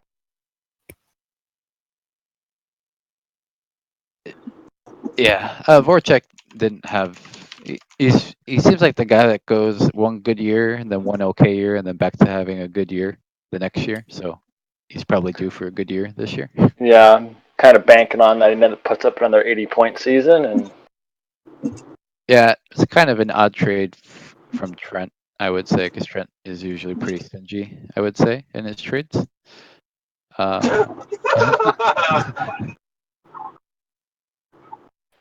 yeah, I hated giving up Fiala, but I'm like, how long am I going to wait and hold on him until he maybe has no value? So move him, and rather trade him a year early than a year late. Good call. Good call. Yeah.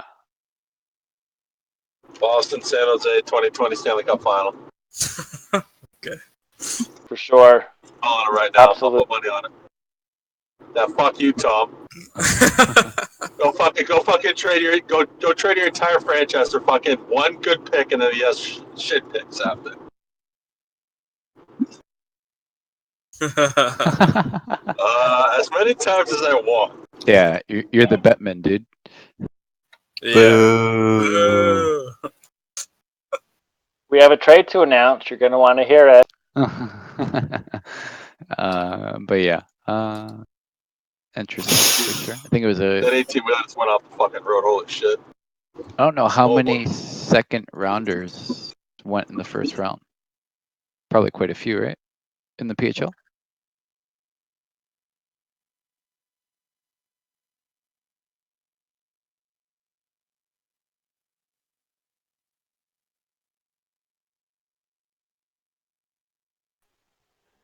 There's only a few, I think. Yeah. What? And I think a lot of them weren't even like in the early 30s, or maybe a few were, but some were definitely in the 40s, like a Finiseyev. Vlasic? Yeah, Vlasic was 43, Finiseyev was 45. They all went around the same area, so maybe we should be the GMs in real life. Be nice. I guess that's it, right, for the draft? All right. So if we want to go over to the ratings, I don't know if you have it being shown on your screen or not, Tom, but oh, okay.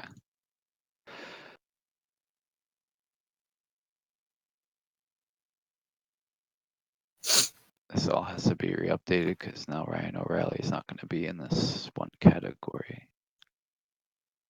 Shit. Let me just find him actually.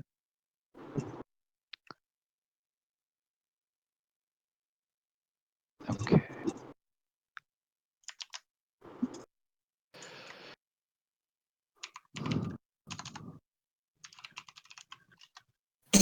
Okay, I'm just fixing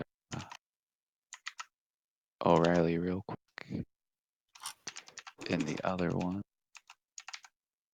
All right.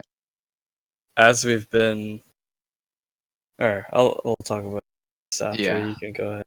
So you're on the forward screen, right, Tom? All right. So right now, if you go through, so there's a forwards tab, and then there's a forwards tab with no face-offs or any of the experience or leadership tab, and that is pretty much your raw ratings, I would say. If you wanted to look at it from that standpoint, or if you wanted to look at it from the standpoint with the overall, including those factors in. Obviously, centers are typically higher rated than your wingers simply from the face-off stats. So that's a disadvantage to being a winger, I guess. We haven't done that actually for defensemen without the experience or leadership. That's something we could do. These aren't 100% final yet, I would say. There obviously are some tweaks that we have to do. Obviously, like one being Ryan O'Reilly, where his rating took a different O'Reilly's. That's an issue. And then obviously Kyle, actually, you ran Yes. simulators, So right? I've run. I've been adjusting the sliders. I ran 2 at the sliders we used last year. They came out all right, but the goals per game were a little low. So I've tweaked that, and then I reran it once. And the last time I ran it, it looks really good. It pretty much is on par with exactly how last year ran in terms of points for forward. Points for defensemen was also pretty good. And then goalies are coming out, yeah, pretty much exactly where last year in real life panned out. So they're looking pretty good. And as far as I can see, the changes, the intentional changes that we've done with bottom pairing fourth line guys not being rated as high has really helped. Joe, if you want to get into Yeah. So it's not just fourth liners either. It's even affecting some second liners and third liners, I would say. So what we noticed was the ratings we've been doing for the past, I would say, 2 years. We kind of made people's overalls a bit too high, I would say. And what was happening was you had like mid-tier teams that were able to compete with the top-tier teams. Not saying that that shouldn't happen in the sim, and it's still going to happen in the sim, just not, I think, as frequent, and at least not from a regular season perspective. The playoffs, though, is where you should see, one or two upsets. But I think in a lot of the leagues, not just in PHL or VHL, but in all of them together, even our own 2 leagues, OG and Bar Down, we were seeing more upsets than there should have been. And a lot of teams that you would look on paper shouldn't really be where they are. I think that was obviously that happens in the NHL, like Columbus this year. We're getting past Tampa Bay. But when it's happening with a handful of teams in one league, I think that's an issue. So from a forward perspective, last year there were 105 forwards rated an 80 overall or higher, and this year there's only 46. So it's a big difference right away. And what that happened was we used a bigger range of ratings. So previously we were pretty much, if you were like a fourth or third liner, you were pretty much like getting a 70 as your bottom rating, I would say, about in like any category. Whereas this year we went from 99 all the way down to 50, and in passing it goes all the way down to 40. So a big difference there for sure. So when you look at your roster and you see why is my guy so low, you have to look at the guys relatively rated near him, and I think it looks pretty good right now. Obviously, we're not 100% done. There are some things that we're gonna obviously people are gonna come and say why is this that way, and they could be right or they could be wrong, and it could be something we have to look into. Could also be something from we do a lot of V lookups. It should work for the most part, but sometimes it 100% doesn't work all the time or take the way it should. yeah, Joe. My ratings seem to be pretty good on the Ryan O'Reilly one, but Okay. so we pretty much split the categories up, me and Kyle. So we've all had a hand in both like forwards and defensemen. Goalies, I would say, are probably the one that would be changing the most. I think we want to spread it out maybe a little bit better than what currently is there. We just wanted to get something out so people saw relatively where everybody would be rated. There's not going to really be any dramatic changes at all. So what you see is pretty much, I would probably say like 98% accurate to what it's going to end up being.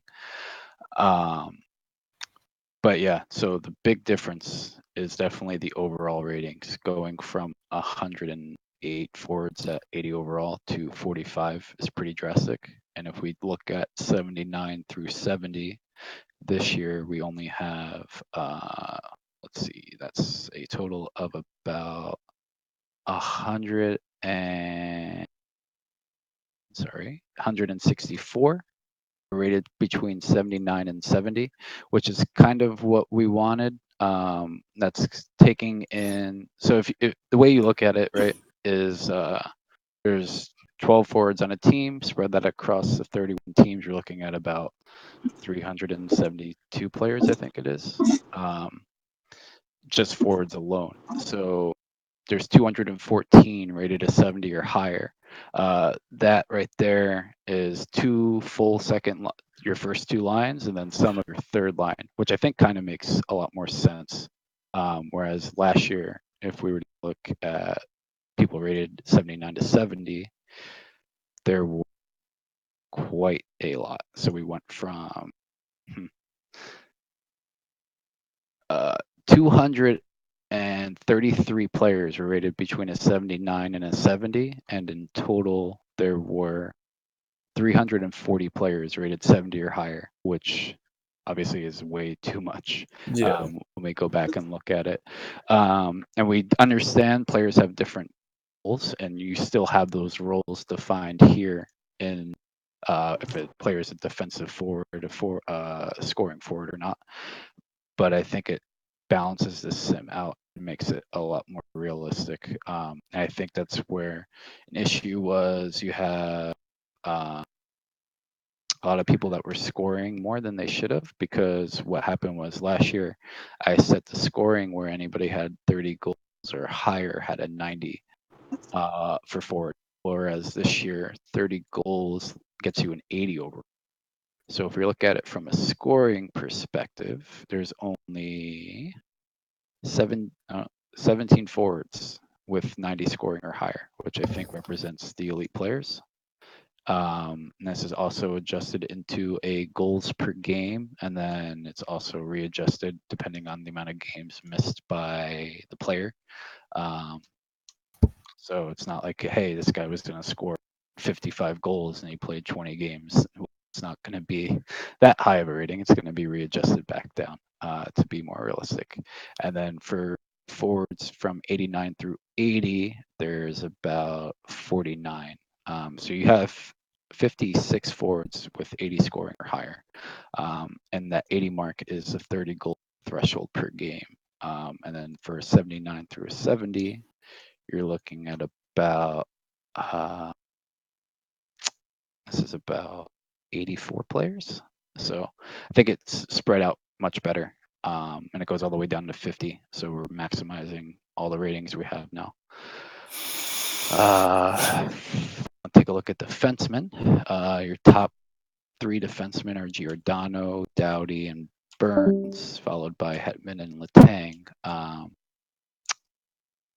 The sim, I think there's a lot of things that go into this sim, and you need to look at why a player is rated so high, and then why some could be so low.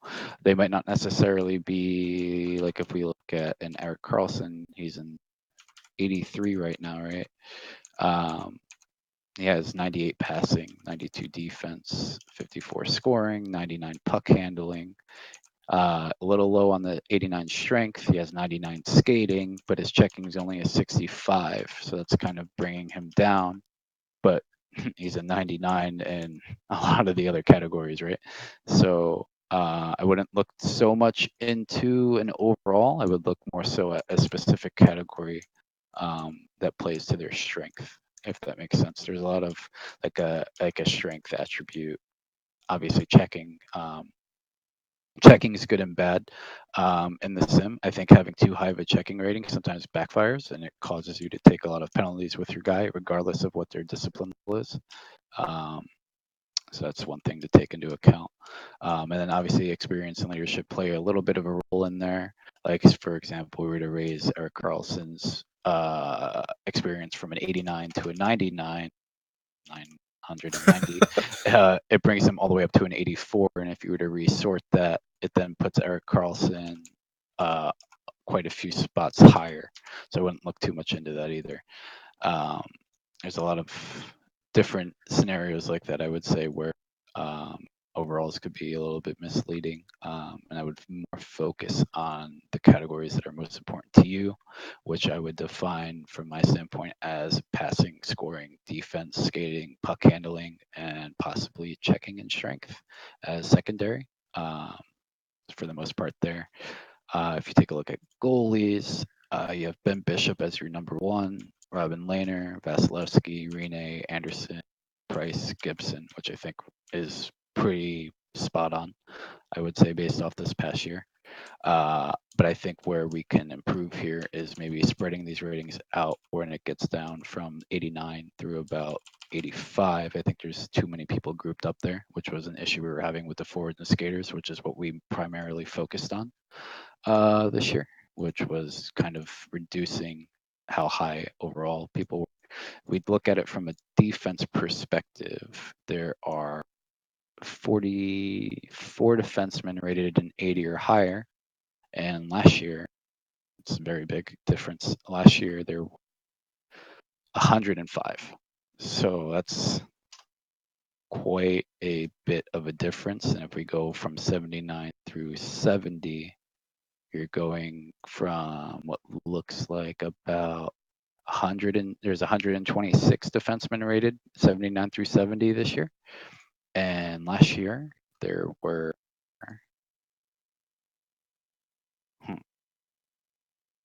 sorry, it's taking a little bit. It's a very big difference. 234 were rated 70 through 79. So this year, 70 through 70 overall to the very top, you only have 173, whereas last year you had 340. Very big difference there.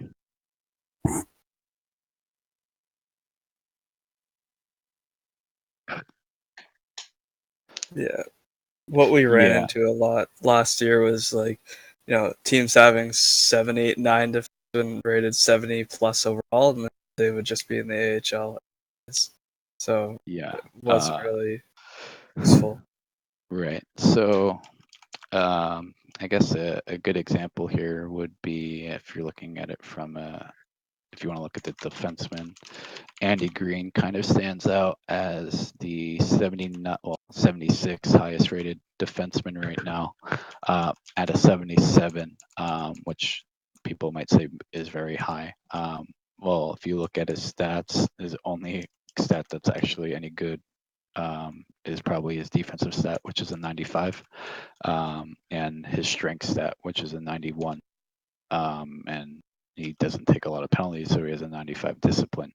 Outside of that, you're looking at a guy with 70 passing, 55 scoring, 68 checking, and 73 skating. So his leadership also plays a role with a 93 and a 96. That's definitely boosting his stats a lot there. So we're looking at it from an overall perspective again. Sure, it's nice to know what the overall of your player is. It doesn't necessarily translate to the sim all the time, especially if you're looking production out of somebody, I would say. And with defensive scoring, that's also scaled down a bit. The max is a 70 this year, with your two highest being Morgan Riley and Dumba. Even though Morgan Riley scored a lot, Dumba was projected to score a lot more than Morgan Riley was, other than his injury. So when we did the scaling back down, it actually ended up scaling him back down to Morgan Riley's number, which was pretty accurate. But he has very low passing. So there's a lot of differences here. So when you go to look at your overalls, I wouldn't say don't freak out, which I'm sure some of you might be doing when you look at it. Yeah, But it's all relative. Once we upload it into the actual sim, you'll see that it's not just your team that might be taking an overall hit, and it's not your team will it'll do just as good as it would have. Actually, probably will do even better than it would have last year. Hopefully, if these ratings work. right, if you have a mixture of those guys plus an elite player, your elite players should show a bigger difference of an impact where they weren't, I would say, last year as much. Yeah. So And it's just also rank. part of the Sorry. It's also the way part of the sim, the way it's built. If you have too many good players on one team, it tends to spread the points out amongst them. Whereas if you have like a handful of good players, it tends to give them points. Not sure why. I think it's just the way the sim's currently built, but the way we're scaling the ratings and when we're running it, they're coming out in relative terms with the highest points getters almost being very comparable to how the NHL worked out. So it is one thing to take into account. There's a huge drop off in overalls. So in terms of running a couple simulations using the bar down rosters, so we've ran a few. The overall stats look pretty good. The defense and stats are solid. Goalies are pretty good as well.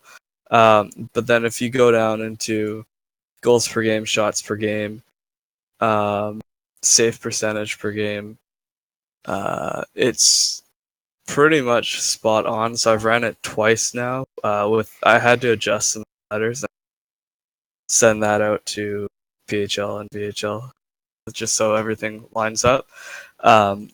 But so last year, goals against average for the real NHL is 2.81, and I've run it twice now. It's 2.77 and 2.73, so pretty much there. And then shots per game last year in the real NHL was 31.3.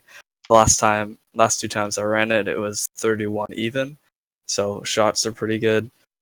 Same thing with the power play percentage. Everything seems to be spot on. And now I do run these simulations. There are 0 injuries. So goals might go up a little bit due to fatigue and injuries, but for the most part, this should be pretty accurate. right. And the goalies, from what it looks like, in this sim run, it went Marc-Andre Fleury with a 928 save, followed by Ben Bishop with a 925, and Vasilev 923, and Bobrovsky with a 923. So I think it's showing the top goalies are doing better than they were, which I think was an issue as well in the last one where top goalies really didn't seem to have an impact at all. And when you count them, so there was in the real NHL 10 goalies with over a 920 save percentage, and if you count the number of goalies that had that in the sim I ran, it's exactly 10. So it lines pretty well, I think. Of course, we'll continue to make tweaks and release the final package hopefully later this week or something. But yeah, I think the top tier goalies we have rated right now are pretty good. I think it's just the 88s through the 83s might need to be adjusted, and then obviously that would adjust the ones lower than them go down a little. I think the issue with adjusting the 88s to 83 is a lot of those guys are guys that kind of came out of nowhere or are backups. So in the simulations I've run, you won't see them at all because because there's no injuries.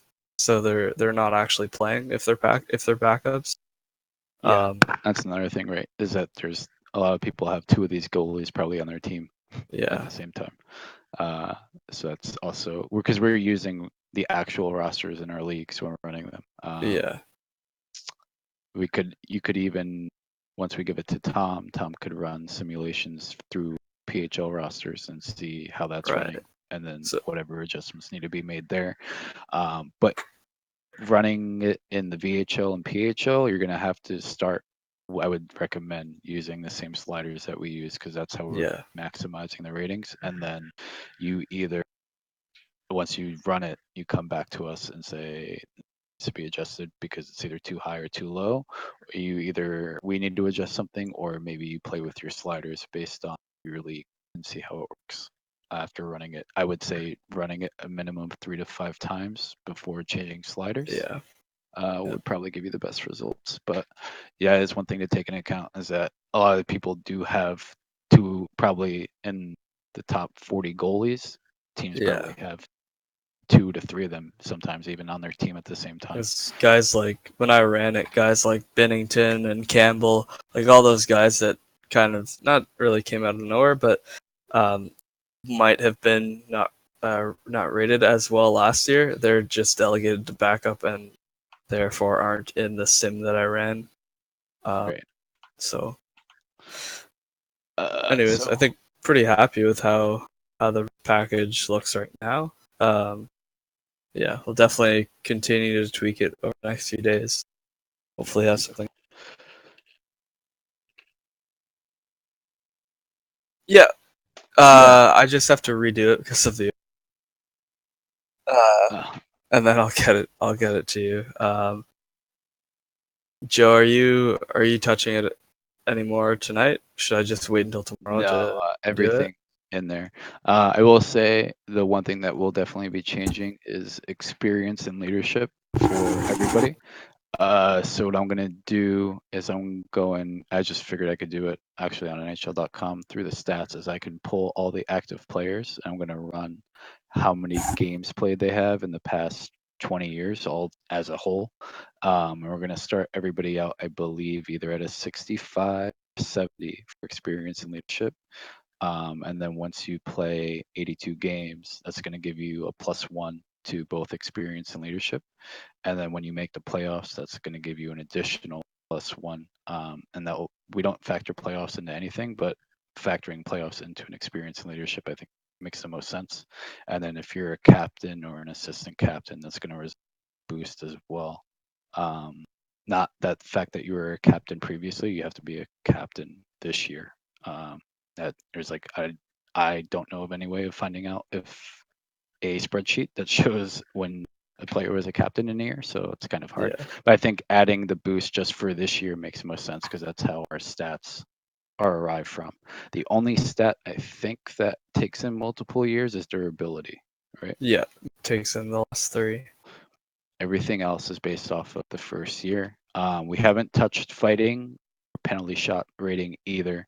That's all from the BRHL that we take this as like a template and then redo everything. And I think Wolf, Eric, is going to be redoing fighting and penalty shots for forwards and defensemen, and I think penalty shots for goalies too. So there are a few changes coming. I don't think fighting and penalty shots really affect the overall at all.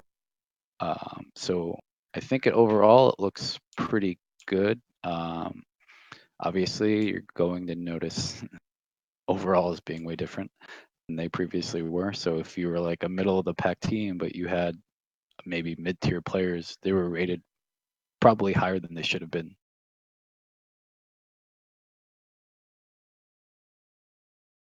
You should be expecting your team not to be as good as it might have been, too good of a team than it should have been. I don't know if you have any questions, Tom, about the ratings at all.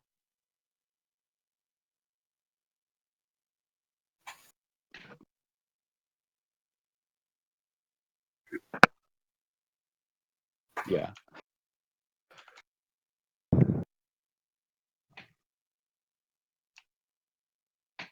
Yeah. Right. Yeah, definitely.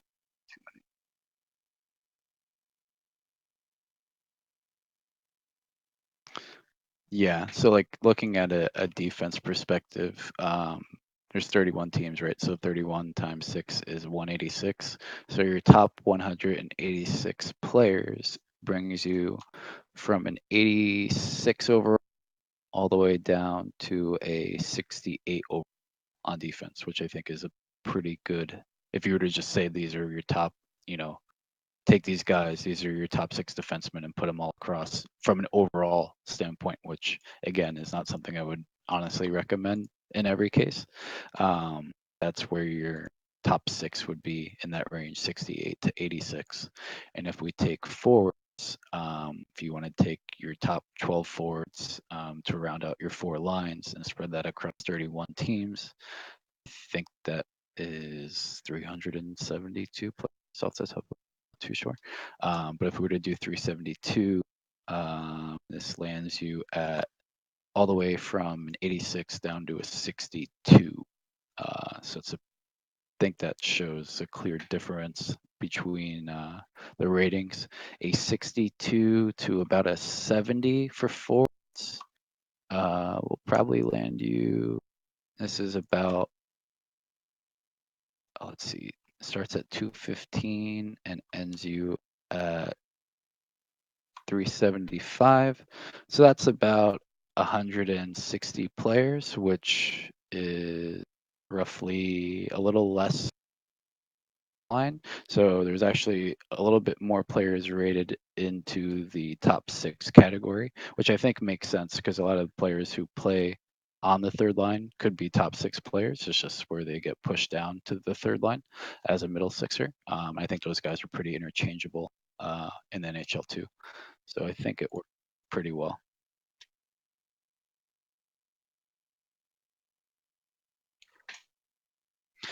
Yeah, because like last year, right? For example, let's just like if we look at Ricard Raquel, he was maybe not Ricard Raquel. He had a pretty good year, right? Like Dustin Brown, he had a good year, but he was rated an 82, and that was the same rating at well, if you want to put it into perspective, there was one less rating than a Jonathan Toews, which I don't really think is a good impact there. So people who had those type of players, I think were rewarded, or has this year. It's not so much as a hindrance; it's what it should have been to begin with, if that makes sense. Um, and obviously, you're going to have players who are in 80 overall too. They might not necessarily be better than the guy who's rated a 78. It could be due to their experience and leadership, and it could just be because they have a higher defense. They might not have a lot of scoring. So you have to look at it from that perspective. What do you want out of your players, and position do you need at the time? Do you need a penalty killing forward, or do you need a goal scoring forward? I think the scoring is going to definitely help separate the goals being scored. And when you see, like, I know in some of our leagues, we were seeing guys score a lot of points that would never score that amount in real life. So I think scaling this back down should also help a lot. And I think it'll also help the goalie save percentage, where you're seeing a lot of the top goalies have like a 905 save percentage, and they were on a stack team, so it didn't really make sense. So I think understanding how the ratings work finally, because we're using engine 0.5, I think we all use across all the leagues.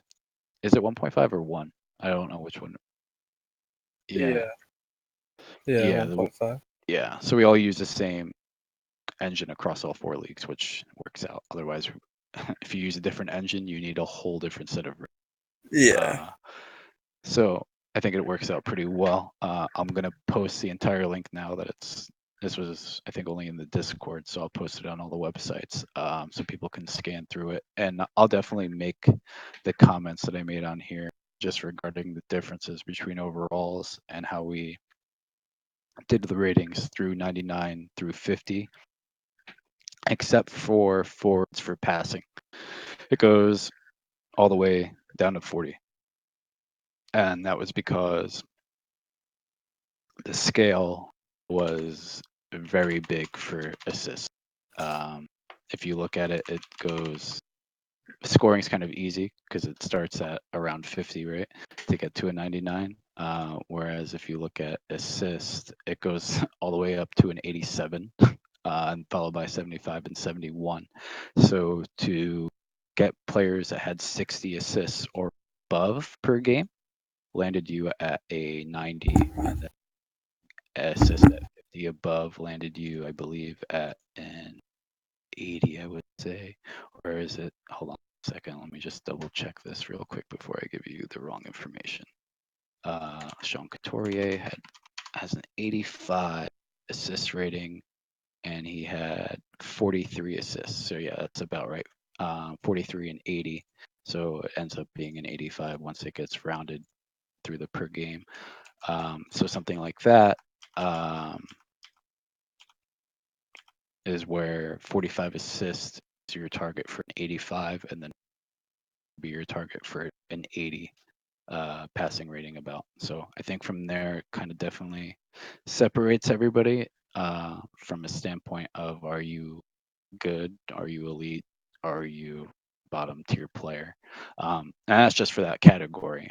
Some players outshine others, especially in the defense and checking columns.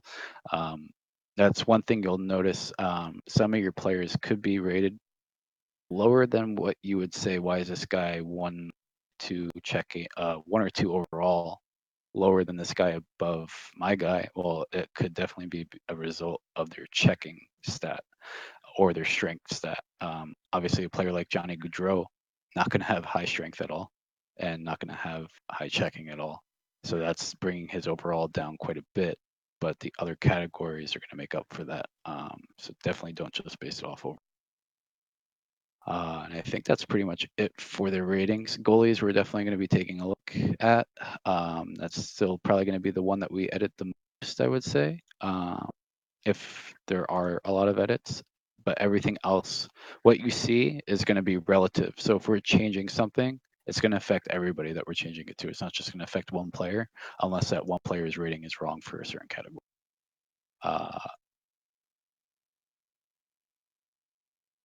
Yeah, nothing really should be changing out of the blue. Like, your guy's not going to go from like a 79 to a 70. And then obviously experience and leadership we went over. That's what we're going to be editing. And then Wolf's doing fighting and penalty shots, and that's pretty much it. So what is here is pretty much, I would say, 95% done for the most part. So we can definitely take advice too if anybody wants to ask how we did certain ratings too. Open to sharing that. It's not a secret. And I think the way, if we were to just quickly look, I know a lot of people are always saying, how do you determine defensive ratings? I think when you look at the top ratings for defense, we look at forwards here. You have Barkov, O'Reilly, Stone, Kopitar, and surprisingly, Luke Glendening rounding out your top 5 for defense. And then for defensemen with high defense, your top 5 is Giordano, Spurgeon, Ryan Ellis, Seth Jones, Romosi. Also, Slavin and Jalmerson have the same rating as. So I think it kind of makes sense, especially when you're, who do you think of as defensive defenseman, who's good actually at defense? You'll definitely notice there's people that have high defense, like Andy Green, for example, that I go back to, but that's about all they have. So I think that's pretty much it for the ratings.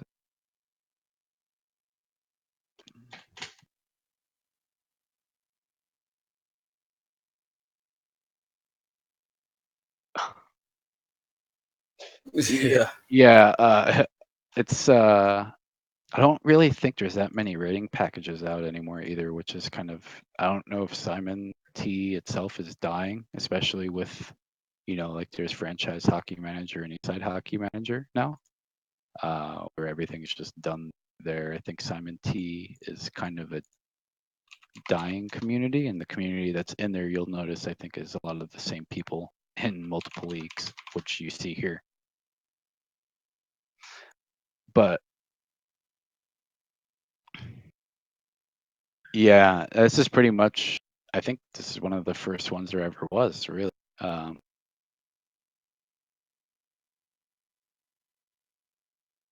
Right. Yeah, I don't even know if that's still around at all. I think we're lucky that I think the engine is pretty much perfected, as good as it could be. it's really now, as long as we continue to do these ratings every year, we'll shouldn't have to look for another simulator anytime, even if Simon T is dying. Yeah, for sure. And I think it's always easy to just get people to eventually join up anyway. I think having it on a website kind of makes it more. I don't really know the word for it, but like just going on to a game like Eastside Hockey Manager and just doing it through there. I don't really think there's a connectivity there with everybody because there's people in PHL that have known each other for years and they're always active in there. So I think it looks pretty good. And then we do use the BRHL ratings as a base, which we mentioned earlier, but the ratings are honestly horrendous. I think they have people pay for those ratings. We actually ended up, what did we buy, like the 3-year or the lifetime? Yeah, the lifetime, I think. The lifetime, yeah. So we just use it as a base because what BRHL does, and this is the one good thing I would say they actually do, is they capture who played 10 AHL games or more and who played 10 NHL games or more. And that pretty much that's like your ELC pretty much is taking effect then, which is what I believe why they do it. So that's what we have here. And actually, one thing I failed to mention is we don't do AHL ratings. So what you're going to see is once everybody that's played in the NHL is rated, everybody then gets rated down to a 45 or 35 in passing and 45 in every other category. So there is no differentiation between AHL players, but I don't really think that's a concern to anybody. If anybody ends up finding it as a concern, you can gladly do the AHL ratings, and it's something I would like to eventually happen. That'd be a note to Chris. Yeah, we don't have the time to do the AHL. We would if we could, but if anybody ends up wanting to do it, you can feel free to do it. I don't think it's important. I don't think so either. I do know the only good thing about having that done would be having a competitive AHL. But I don't think anybody's really too concerned with the AHL and leagues. I do know other leagues like that are cap structured. You can gain money from your team winning the cup or stuff like that, and you get money from the fans. But that's not. No, it's a lot of numbers. Yeah. But to take it into perspective, if we were to take what the BRHL ratings were prior, I think Alexander Edler was the best rated defenseman in the sim. And for defensive defenseman ratings, guy like Ian Cole had 99 defense, and Ben Lovejoy had 99 defense. And in BRHL, people not only do they have people pay for the ratings pack, and a lot of people do buy it, they also pay to stay in their league using those ratings as a determinant who wins money. So I couldn't imagine being in a league like that where Ian Cole has 99 defense and you're paying money to be in that league, even paying money for the package. Yeah. So yeah, it could be a lot worse. So, yeah. No, for sure. I actually kind of enjoy doing it because I think I think we, not to say anything, but I think we do a pretty good job, and I think it's pretty fairly rated. I think it kind of makes the most sense looking at players.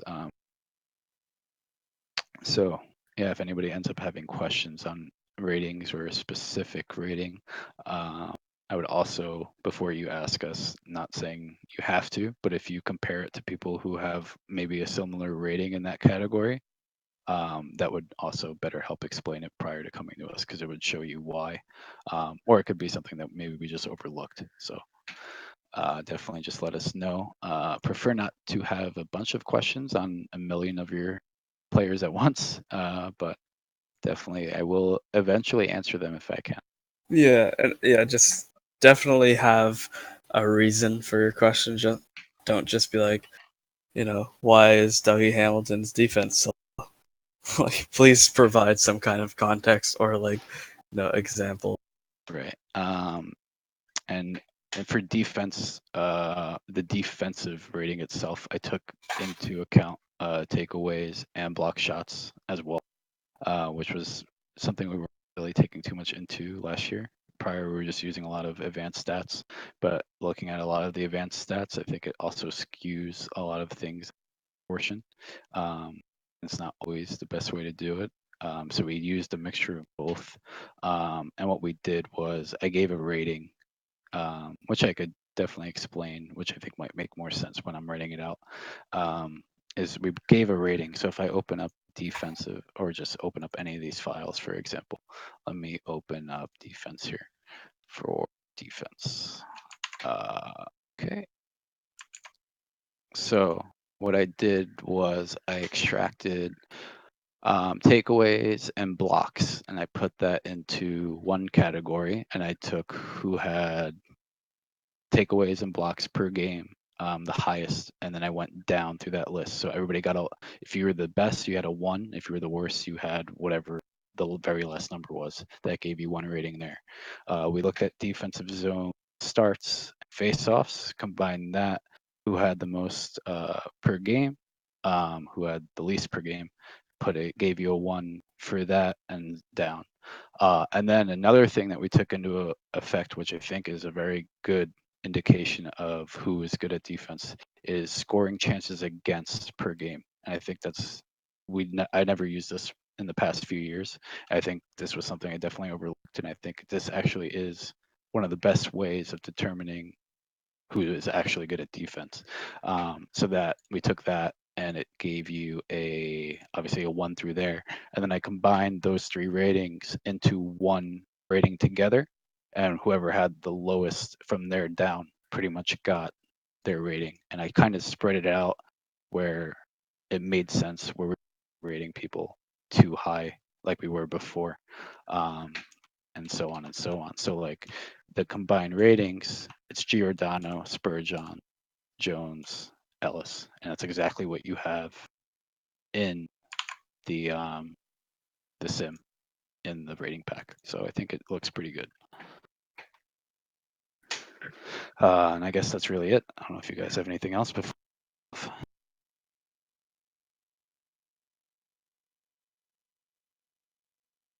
Yeah, for sure. I think especially with it's going to be interesting because we did the keeper league bar down. So when we do the cap leagues where they're more competitive, I would say you don't have teams. You can't fully tank in a cap league like you can in a keeper league, because obviously you need guys with salary.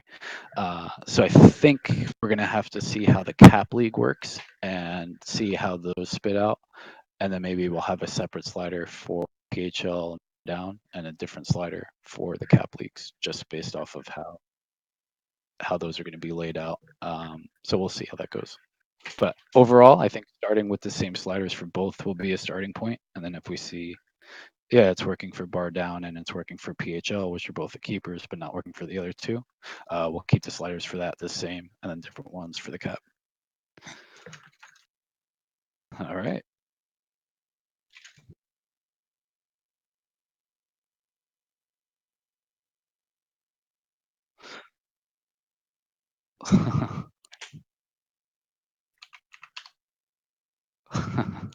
Yeah, if you listen to all of it, it's going to be a while. All